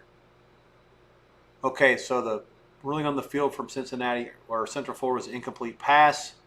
Looks like Jacksonville State's guys are celebrating. Ref is talking. He's talking a lot. That tells me it's probably going to be overturned. And Jacksonville State will take over, I think. Unless they didn't get the fumble.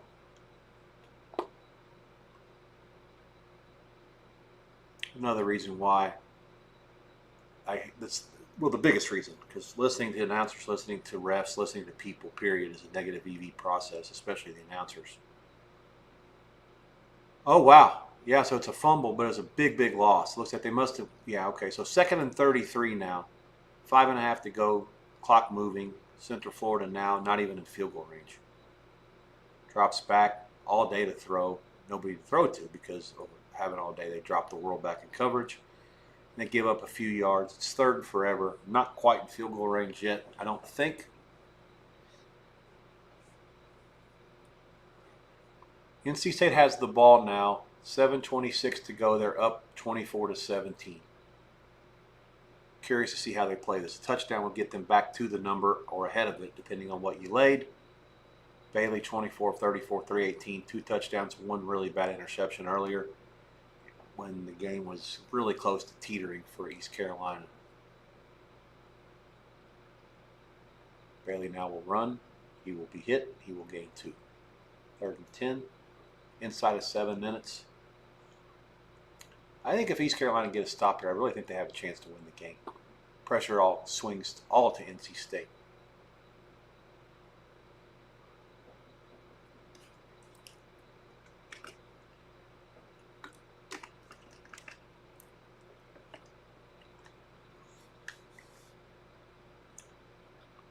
See what's happening with Wisconsin. They just took a delay game. It's 3rd and 20. They are now out of field goal range against Miami O. And it looks like what's happening here? 4th down for the Wolfpack. That is muy bueno. So they actually got into or close to field goal range before East Carolina got a stop.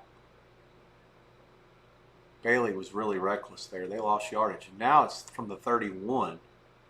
So this becomes 4th and 14. This is inside of 6 minutes, but this is no cinch. 4th and 33 for Central Florida. They punt it down inside the 1. No! There's somebody here. It's in the end zone. Tough beat.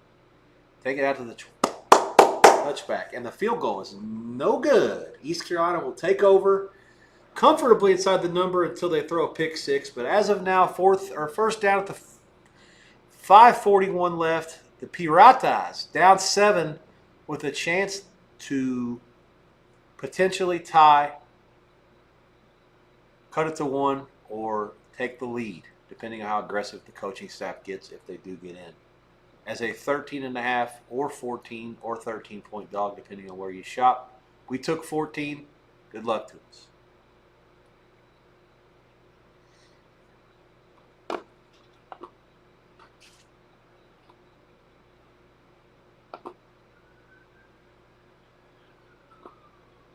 The scoring service, at least the odds logic, is still not fixed to Central Florida Jacksonville State. It always cracks me up when they give teams points that don't get them, or they get taken off the board and they have to figure out what to do with it. Let's see. No other scoring anywhere at this point of any of the games of note. Missouri's going to beat Central Arkansas 40-0. I constitute that as a tough beat, given the line is where it is, and they just got to 40, I think, really recently. Houston leads Stone Cold Stephen F. Austin 23-0. That's midway through the 3rd. Stony Brook and San Diego State, the last game of the night to get underway. It just started out in San Diego. Aztecs are laying about 3 touchdowns. That is a 1AA against 1A game, a.k.a. extra game, a.k.a. shit game. A few of the games that are 1AA against 1AA, a.k.a. FCS, are final. I'll go over all those before I wrap it up for the night with the point spreads, what they opened and closed earlier today. And that's it. Also, the baseball and WNBA scores. I will wrap up. I'll call it sometime near the top of the hour. I'm in no rush to get out of here. My first night doing this. Need all the practice I can get, especially when I'm a one-man band talking to everybody at all times while I watch what happens and evaluate everything. Nebraska on the move. Raiola's pass into the end zone is incomplete. Cincinnati's defense bucks up and makes a play. It's going to force a field goal most likely. And the Cornhuskers. Central Florida punt was indeed a touchback. And Jacksonville State, 4.5 to go in the second quarter, 4:50. No score as a 3-touchdown dog in Orlando. Let's see what happens. They've kept themselves in it, that's for sure. And I'm going to be in a spot where 3 games are going to go into halftime really close to the same time. So it'll be fascinating to deal with that. Minnesota has a first down against Buffalo. I'm not sure what happened there. I guess they deferred, so they were supposed to get the ball first. Okay, take it back. False start, Jacksonville State. They've done nothing right on offense. They're going to struggle to score, I think, but 3 touchdowns in pocket. Not the biggest of my concerns just yet. Wisconsin punts it inside the 5. Looks like down at about the 2. And given Miami O's struggles on offense since the first drive, really, and the fact that they've been willing to punt and play this field position game, it's going to be a touchback. The guy was standing in the end zone. Really a no-brainer, I think. Wisconsin. I won't call it poor coaching, but it certainly wasn't great coaching. You got to do better on the special teams to make guys in position. That was really not a hard punt to get yourself spotted inside the 3 or 4 yard line and just wait for it to come to you and then touch it. To get to the end zone before you touch it is really, really bad perception and bad awareness. Minnesota running a screen, 2nd and 11, and it is a first down. They are in the red zone. Buffalo's defense might play the old bend, break game because their offense can do nothing.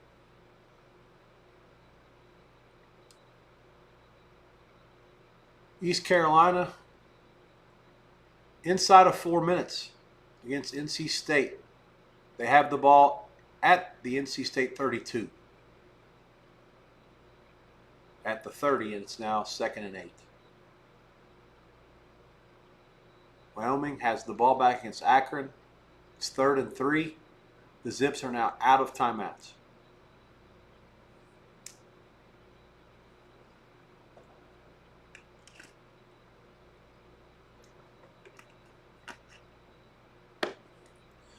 Duke has taken total command against Elon.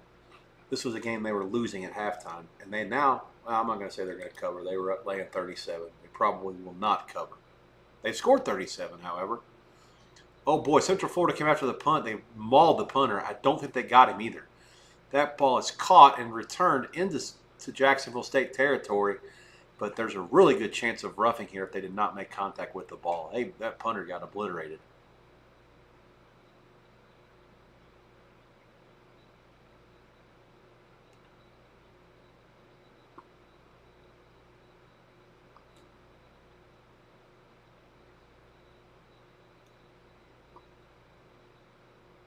Refs talking and not making signals. That does not help me when I can't read sign language, so I don't know what happened. I'm guessing that the ball was deflected. That's the best guess I've got. He didn't call any sort of. Here's the replay. Rolls right, punts. Oh man, I don't think that they got the ball. There's a flag came out too, so they picked it up. Let me look and see the boxes how they scored this. It was a 42-yard punt, returned 21 yards. I don't understand that. If he punts at 42 yards, then how is it possibly deflected? And therefore, because of the obliteration by 2 different guys, that's got to be a rough. I'm not. This is my Homer Jacksonville State bet we need hat on. This is just that's one thing you'll learn over the course of me doing these things. I'm certainly rooting for the sides that I want and need, or for my contest sides, but I'm not. I call it how I see it, right down the middle at all times. No fan hats when it comes to the officiating or what I see when it comes to how a call should be made on the field. Minnesota has kicked a field goal against Buffalo on their opening drive of the second half. That's 13-3 for the Flex over the Buffalo Bulls. And Wyoming on 4th and 1. I guess it's a fake punt for a touchdown. I didn't see the play. I'm sure I will see it. Oh no, what happened? 2-minute warning? Oh man, I gotta see the replay of that. No volume either, that's the thing. Just is what it is. Wyoming 10-0 at the 2-minute warning. Nebraska 6-3, 5.5 to go, second quarter. 13-3 Buffalo. Minnesota leads Buffalo. Wisconsin 3-0 over Miami O, late second. Miami O first down at their own 33 to start this drive inside of 4 minutes. Curious to see if they can get something out of this. They played hard. Their offense doesn't look like they can do a whole lot. I'll be looking at the box score of that game as it gets closer to the half, and we can see whether there's any sort of value in it that game. There's 3 of them about to go in. I don't recommend much live other than I told you Buffalo live a million times earlier. The Wisconsin-Miami game, not really much to it. Leaned under, but it was such a low total to begin with. Yeah, DeQuan Finn is just, anytime he plays up in class to a defense that's really this good, he just is not good enough. I mean, he looks good when he's at Toledo playing against, Bowling Green and all kinds of, subpar teams. He's been around forever. These are just plays that he's got to get it out faster, got to get it to the receiver, can't bail out. I mean, that he knew he was going to get hit and he was kind of falling backwards and didn't have much on the pass. Those are just plays. Athleticism gives him a chance to compete at the lower level of these, conferences. But when you're talking about top 30 to 50 defenses, just forget about it. You got no chance to have success. Central Florida is on the move after the no call on their punt. They've had 3 drives, 13 plays, 6 plays, 17 plays. The last drive was comical. 17 plays, 50 yards, 9:35, and it resulted in a punt. Clearly not up to speed yet on the offensive side of the ball there. I do think that can be rectified before the half, or at halftime for the second half, so I'd be really concerned a little bit for Jacksonville State. But the bottom line is they still only have 146 yards. The Jacksonville State defense is doing a great job of getting to the ball, swarming and tackling, not making mistakes. And really they're giving Central Florida chances to get yards, but there's nothing big.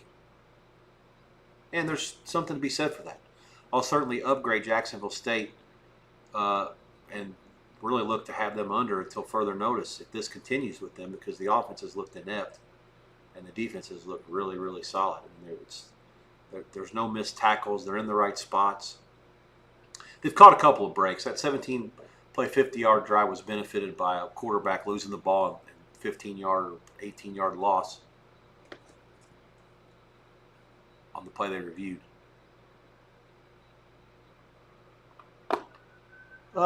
2 minutes to go in Raleigh.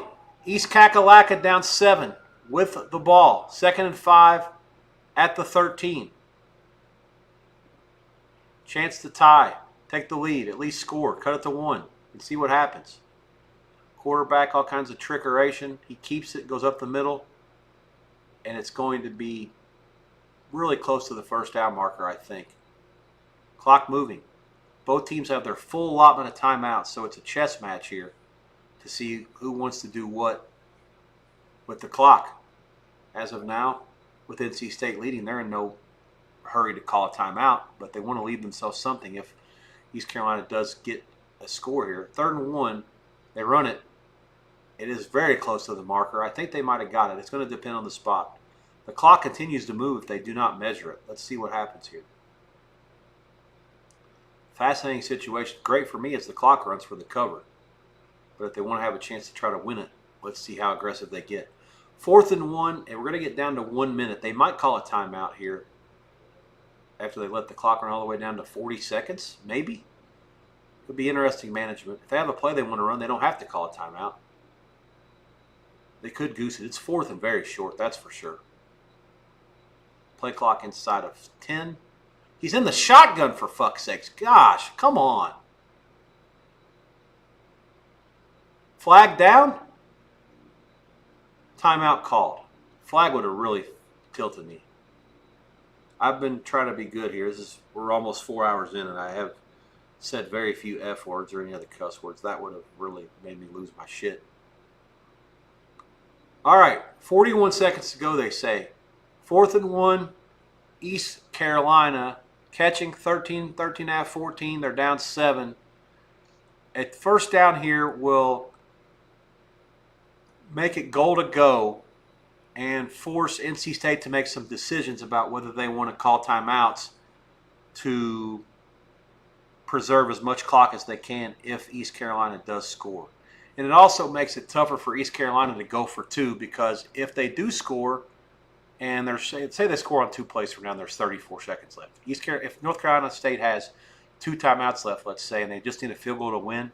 So even if they get the 2, then NC State just needs a field goal to win the game. If they don't get the 2, then they win, barring an onside kick, act of God deal. So it's really depending on the clock situation, it's really imperative for NC State if they score, to let them score as quickly as possible, because they know what to do to go for it. A pass, it's complete, and they gain nothing. And the flag is down. I'm guessing it might be a pick. That would be declined, and the game is going to be over. Good for the cover. Let's see what they actually call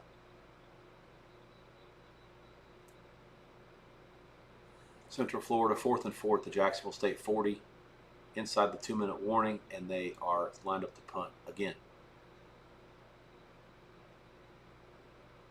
This one, oh my, plugs. I think, no, it's a shadow. Down at the 6. Yep, catch, stopped. Penalty was on the offense. It's declined, and NC State will hold on to beat East Carolina, but not cover. 24-17 in Raleigh. Revenge for the bowl. Yeah, it's a pick. Outside receiver ran a little rub. They got the guy they wanted to rub, but 21 for NC State made a nice recovery and a read. Got to him.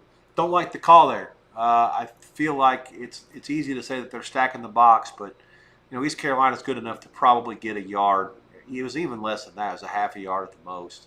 You got to do it. You got all your timeouts left. Get the first down first, and then focus on the fact that you got 4 downs to tie the game. There's a knee. They do call timeout. Because they only have 2, they will not be able to force a punt. So the game will be over in 2 more snaps. What else is happening here? Buffalo scored a touchdown. Now I have to see this. At least the odd screen says so. They actually did get a first down. Now I have to see what happens. 7:20 and the clock is moving. Roberson is in the game, 10 of 14 for 41 yards. Let's see what happens here. My under is suddenly in peril here. This actually happens.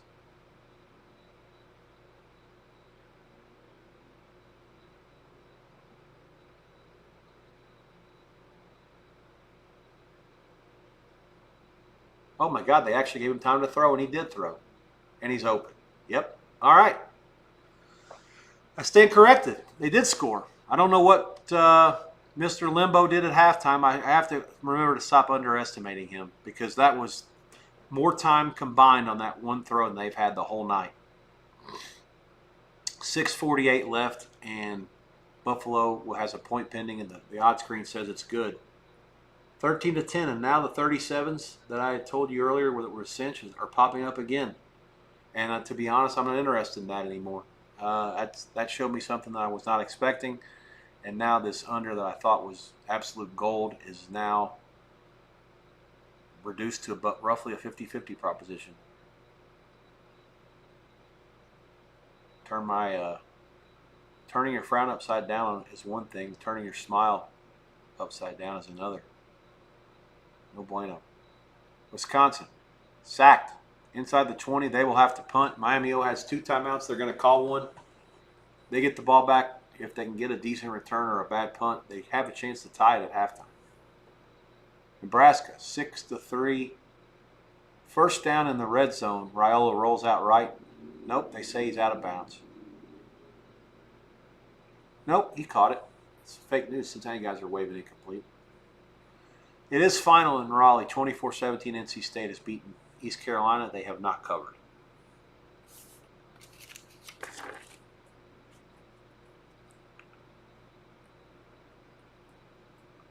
Buffalo scoring that touchdown is very good. Contest situations that I'm in.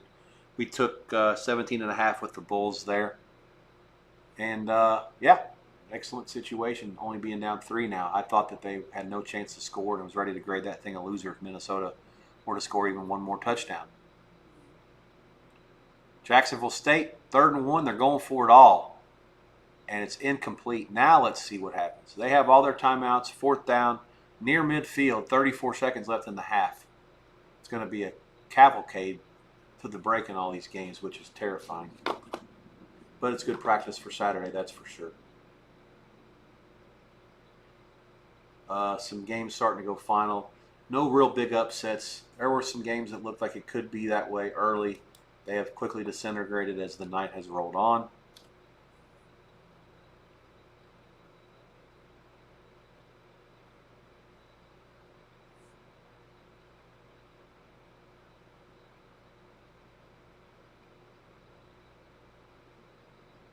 Okay, Jacksonville State must have had a free play because I look up and it was first down somehow.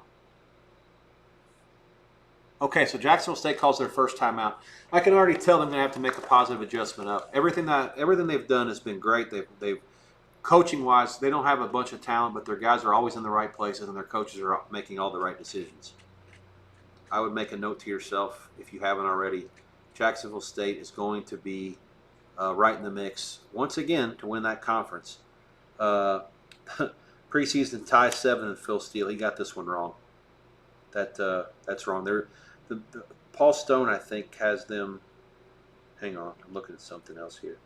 Yeah, is it the media? The media has them third. The media has a much better read on this than Steele does.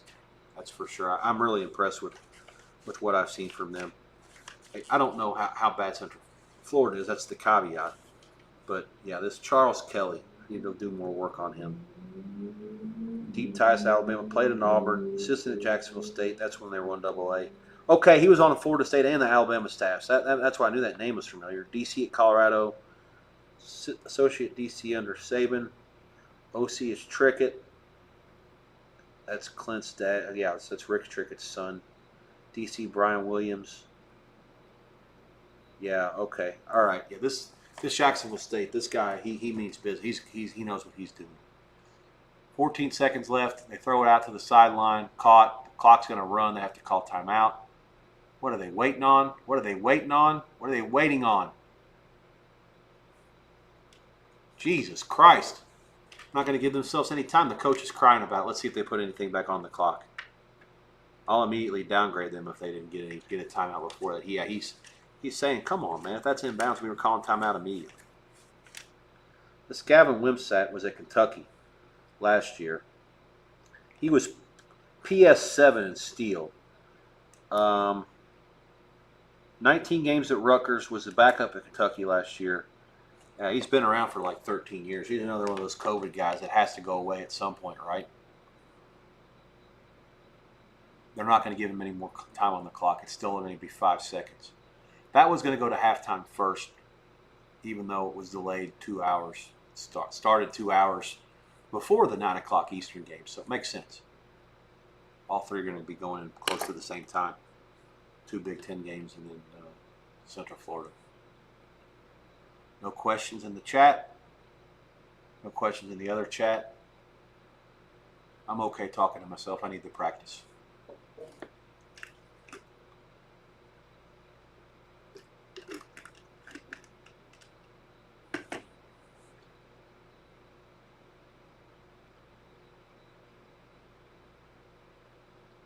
Minnesota on the attack. This is horrible for the under. 2nd and 1, they bash it up the middle and get a big gain.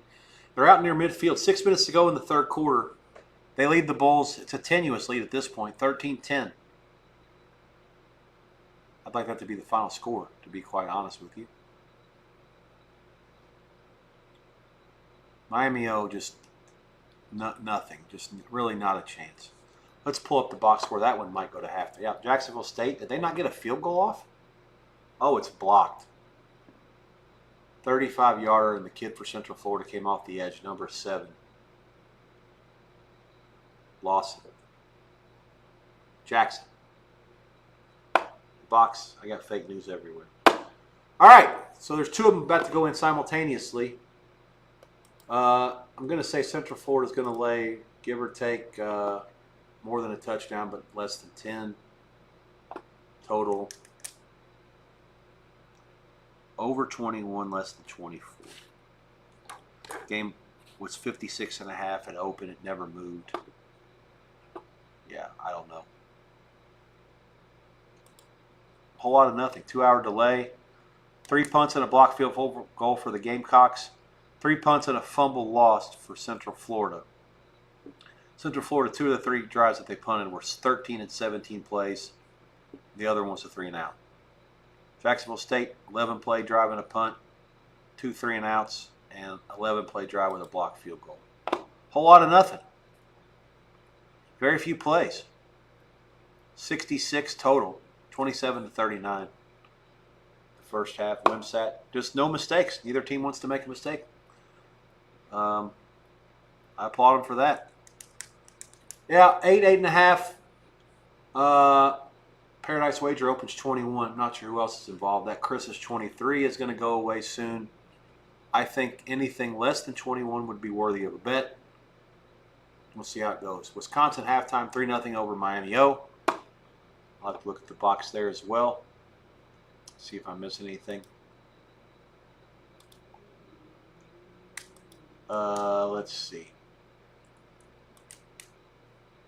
Miami O. Punt, punt, punt, punt, punt. Most yards they got on any drive were 15. They did punt 2 drives in a row on 4th and 1. And then again with the Wisconsin 46, they had 4th and 2, and they punted the first 2 drives of the game. After that, no threats. Wisconsin had a 15-play, 69-yard drive for a field goal, 13 for 43 with a punt. Luke Fickell, happy to be ahead, probably not happy in the way and manner that they've gotten ahead. It's been pretty ugly. 136-69, they are outgaining Miami O 2-1. They are 1 for 1 on 4th down. Miami O 0 for 5 on 3rd, no 4ths. 57 plays in this half, 35-22. Time possession 18-12. No turnovers. Another game very similar to Jacksonville State and Central Florida. Neither team wants to beat themselves. Wisconsin clearly much more talent. Let's see. Wisconsin gets the ball at halftime. I think that they'll eventually wear down Miami, and Miami looks kind of incompetent in terms of having a chance to score. I think I like the favorite at halftime in this game. If you can lay less than 10 is the key. I would like to lay less than 13 on the live. Let's see what pops up as the markets begin to populate. I'm going to make a camera change here to try to practice this and see how it works. Oh yeah, perfect, excellent. So you got me in the bottom right corner here. This did not work on YouTube. That's something that'll take some practice. I thought it would. I hoped it would, I guess.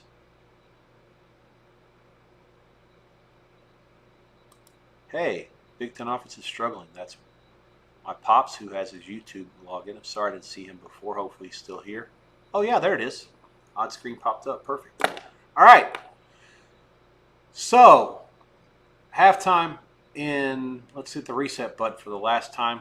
The main board halftime games to get you ready for those. Halftime in Orlando at the Bounce House after a 2-hour delay there. Jacksonville State, Central Florida, 0-0. Games coming up, painted 8-ish, 7.5 somewhere out there. 21.5 seems to be the logical total. There is a 22.5 out in town as well. Anything between 21.5, 22.5 is all the same.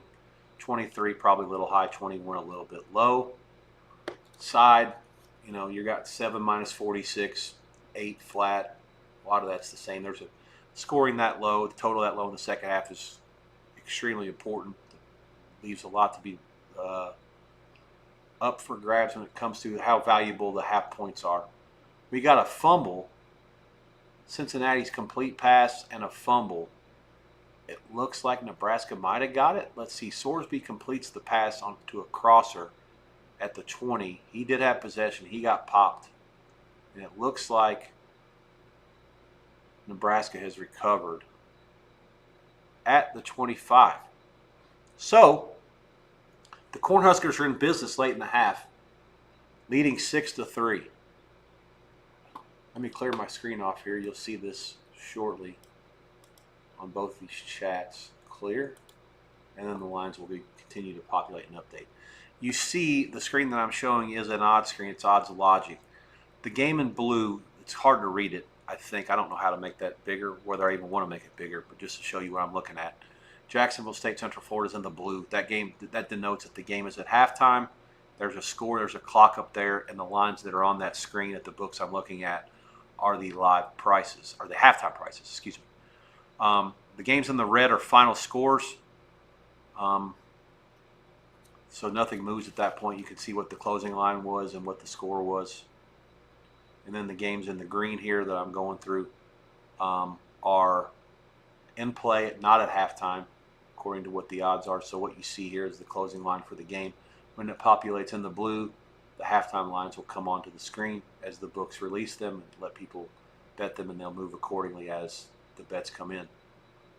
That goes all the way on the board. You see final scores in red and games that are still active that are either in the first or second half but not at halftime, are in green.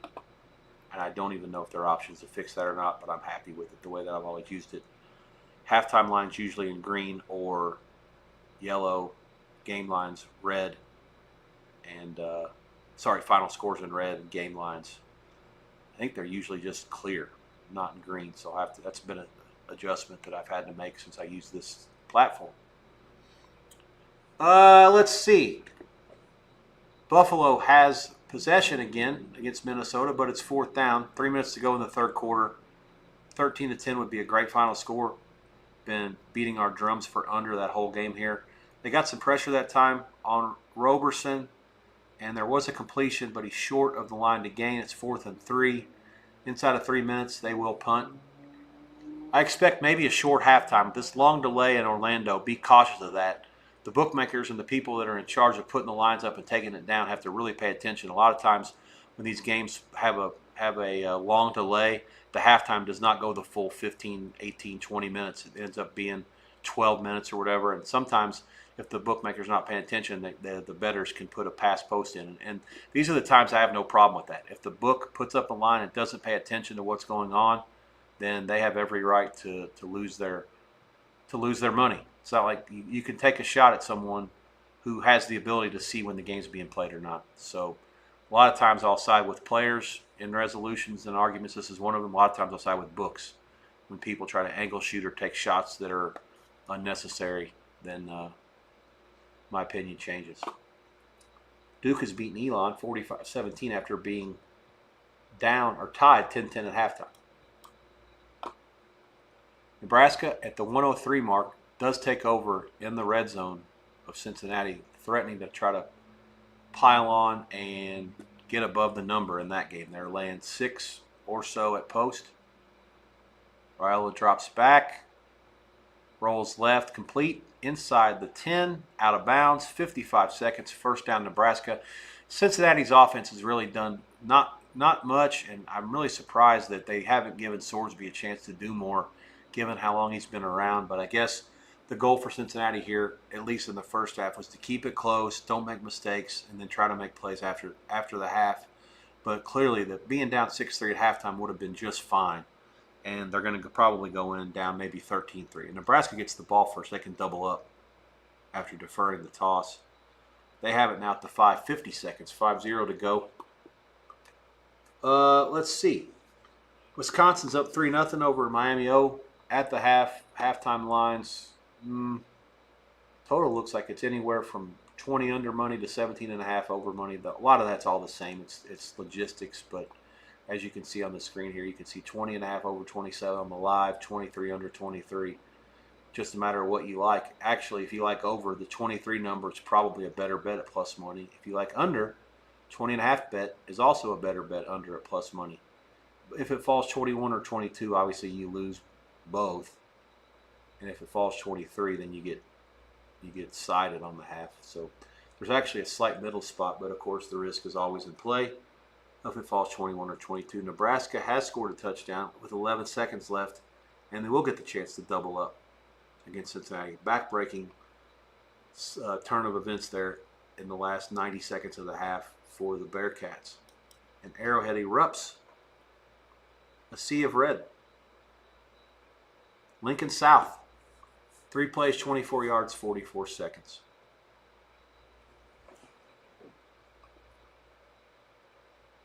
So, there are 4 games left on the main board tonight. 3 of them involve Big Ten teams. The other one was delayed by weather. And then sure enough, the second half is going to start after a 12-minute halftime. Third quarter just about to start in Orlando. And let's see how they react to this. As you can see, I've got my mouse hovering over the game. It's still in the blue. And remember, my TV feed is on a delay, probably 45 seconds to a minute. So I'm guessing the game might have kicked. Let's have some fun. Let's go to the box score and see what it says.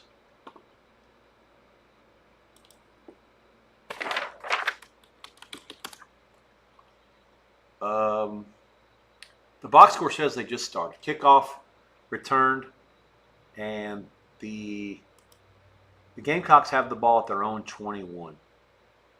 So, They deferred the toss. Sorry, they deferred the toss. So they have the ball at their own 21 in the game. Oh, well, good job by at least Odds Logic. I'm not sure how Don Best or Spank Odds, a.k.a. Spot Odds, handled it. But game is down. The live lines will be back up. As you can see, it's out of the blue here. So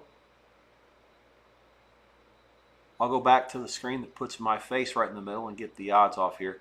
Lots of adjustments to make, lots of things to take care of when it comes to the layout, the logistics, the news and notifications. I've got overlays is what they call it. The starting, the be right back, the ending. Need to pay for that, I guess, and have to have somebody work with me on the layout. But it'll be good to know that I can pull up the starting feed and then have the clock on there so people can tell when I'm going to start the stream, especially when I don't know myself. There's no set time. Obviously, the games in the calendar dictates that, how many of them are played every day, and at what times they go off. NFL Sundays will be pretty monotonous during the course of the season. The games will start at 1 Eastern. I'll come on a little after that, run down the coin tosses, go over all the first half stuff. When the second halves are gone, I'll take about an hour break. I'll come back right when the first games are going final. And then come back, stay on until after the 425 games go to the half, roughly 6 p.m. And the same story for the other games. The 425s and the ones I'll be on for the first half, talking about momentum, line of scrimmage, how things are playing out up front, who's got the momentum, who's got the line, what the live prices and the halftimes are to see where the value is, and then go from there. Nebraska leads 13-3 with 11 seconds left. There's about 8 minutes left before they re-kick it in Madison. Wisconsin 3-0 over the Miami Redcocks.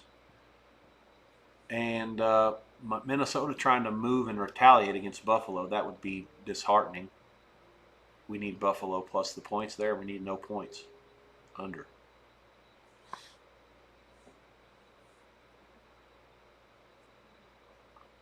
All the baseball's final. I'll go over all those before I cash out for the night. And there's one girls basketball game that's getting close to halftime. Phoenix 35-28 over Chicago. Phoenix laid 12 there. Chicago is abysmal.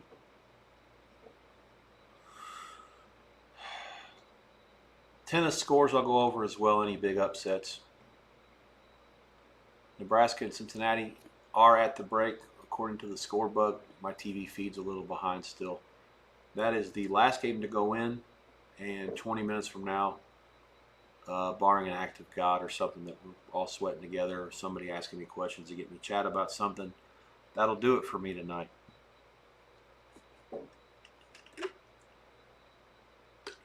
One upset in the 1AA, against the 1AA. 308-941 West Georgia leads Samford 27-3. This is a game that opened this morning 8.5, and it got bet down to about anywhere between 5 and 6 with the juices involved the way that they are. Let me look and see what I made this game so I can see what I have to do adjustment-wise. It's important to pay attention to these teams even if I'm not doing anything with them in the contests or with the free rolls. Yeah, I made Samford 9. The market was as high as 11.5 at a couple of places from people offshore that I respect. Yesterday, clearly wrong. Have to make adjustments to both teams. Alcorn State is losing to Northwestern State 13-0. That's going to be something I have to look into as well. Northwestern State was really good for a long time, and they've been really bad the last couple of years. I really docked them a lot. Maybe they are just not as bad anymore, or maybe the other team is just truly wretched.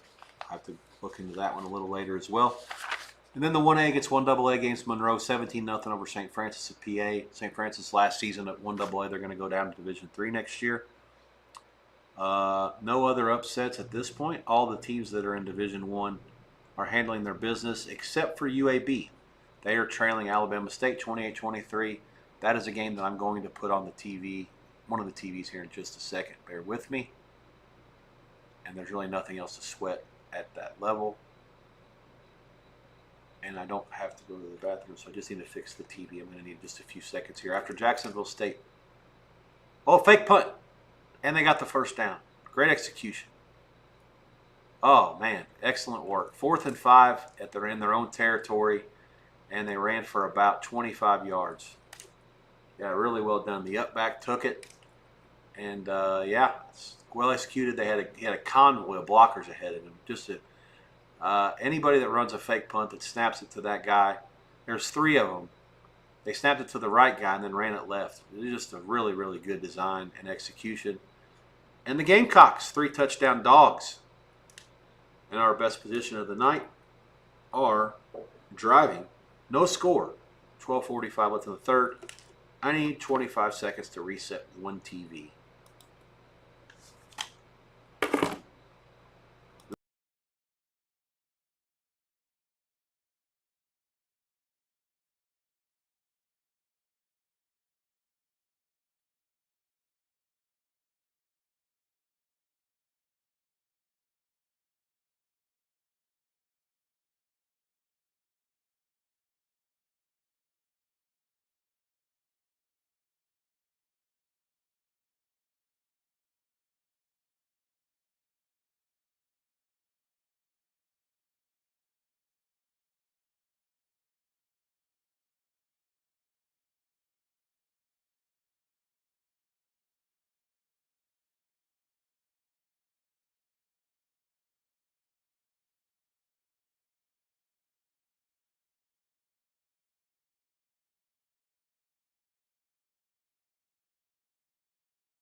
Oops. All right, we're back in business.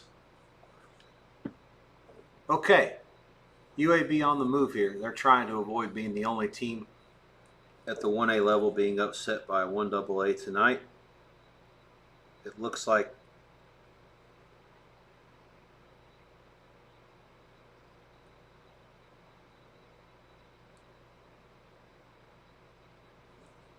that UAB was in big dire straits early, and they've sort of taken control. I'll have to look at the play-by-play of that box to see what to do going forward. But yeah, they're on the move now, and they're sort of wearing the other team down. Maybe if I didn't know any better, there could have been turnovers or something that adversely affect this game earlier today or earlier in the contest. Sorry. Okay, halftime price at Arrowhead. Nebraska laying 3.5. Total 23. Looks about right. The value would have been on Nebraska. That late touchdown really ruined everything. Nebraska gets the ball first as well. The other team hasn't really done a whole lot. They've been very conservative. I don't know if that's by design or that's because that Swordsby's been there forever. He's just not very good. So, hard pass on that one. And like I said, that's the last one to go in. The sweats, from what I've recommended earlier, that are still going on. Under at all levels from 42 down to 37 in Buffalo, Minnesota. That game is in the fourth quarter in Minneapolis. The Gophers are 1st and 10 at the 13. 13:36 to go. They're trying to play some smash mouth with the Bulls. Pete Limbo, the best coach in the MAC, the best coach in Ball State history, has kept his Bulls in it despite them being grossly outmanned up front on the offensive side. Game Minnesota really, I think it's probably their hardest game if you want to get right down to it. If you think Buffalo can win the MAC, and I do, probably the hardest game that they're going to play Minnesota until they go to Columbus in October. They should be 4-0. UAB has scored and they've gotten the deuce. They lead Alabama State by 3, trying to avoid a catastrophic loss as a 3-touchdown favorite. . . . . . . . . . . . . . . . . . . . . . . . . . . . . . . . . . . . . . . . . . . . . . . . . . . . . . . . . .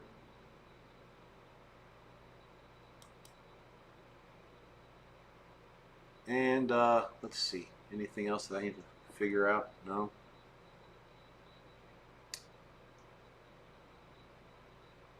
Not a whole lot going on in the chat in either the YouTube or the Twitch. 4+ hours in. Pretty satisfied with the first Virgin voyage here. Got a lot to learn. Got a lot of tech stuff to develop. May have to devote a little bit of cash to my logo, to the sweatbox cause, to the stuff that has to happen behind the scenes to make the Streamlabs look better, more professional. Obviously, I want to be able to hear when you chat me. I want to be able to hear when we interact going forward. I want you to stick around and I don't want to lose my audience because you're bored of hearing me talking about the games and nothing else in the future.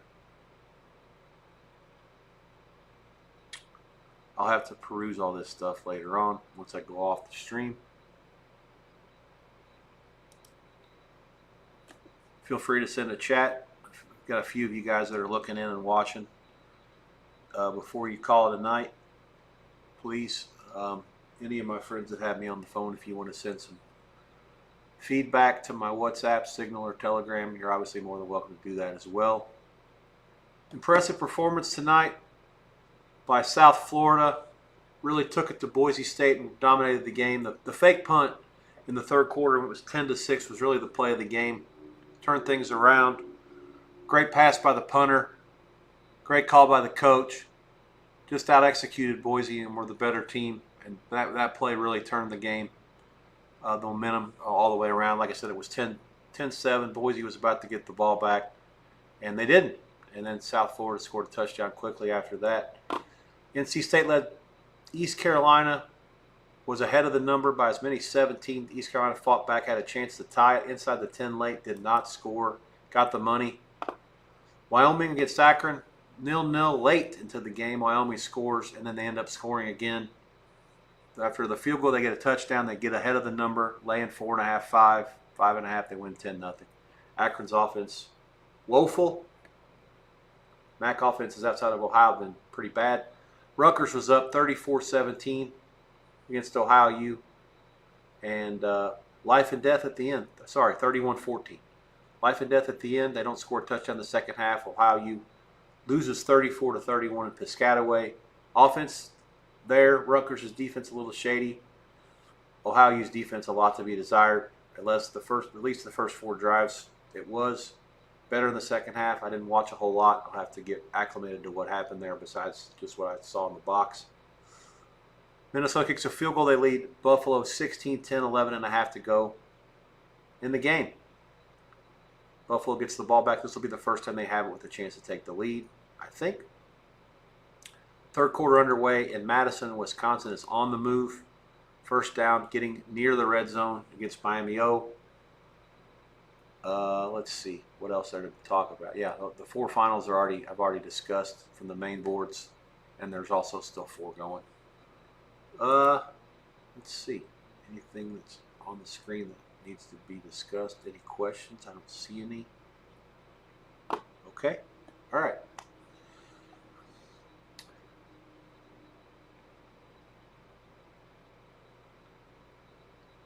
Yeah, it looks like I said, with this Nebraska-Cincinnati, I have no real opinion. I think the line's about right.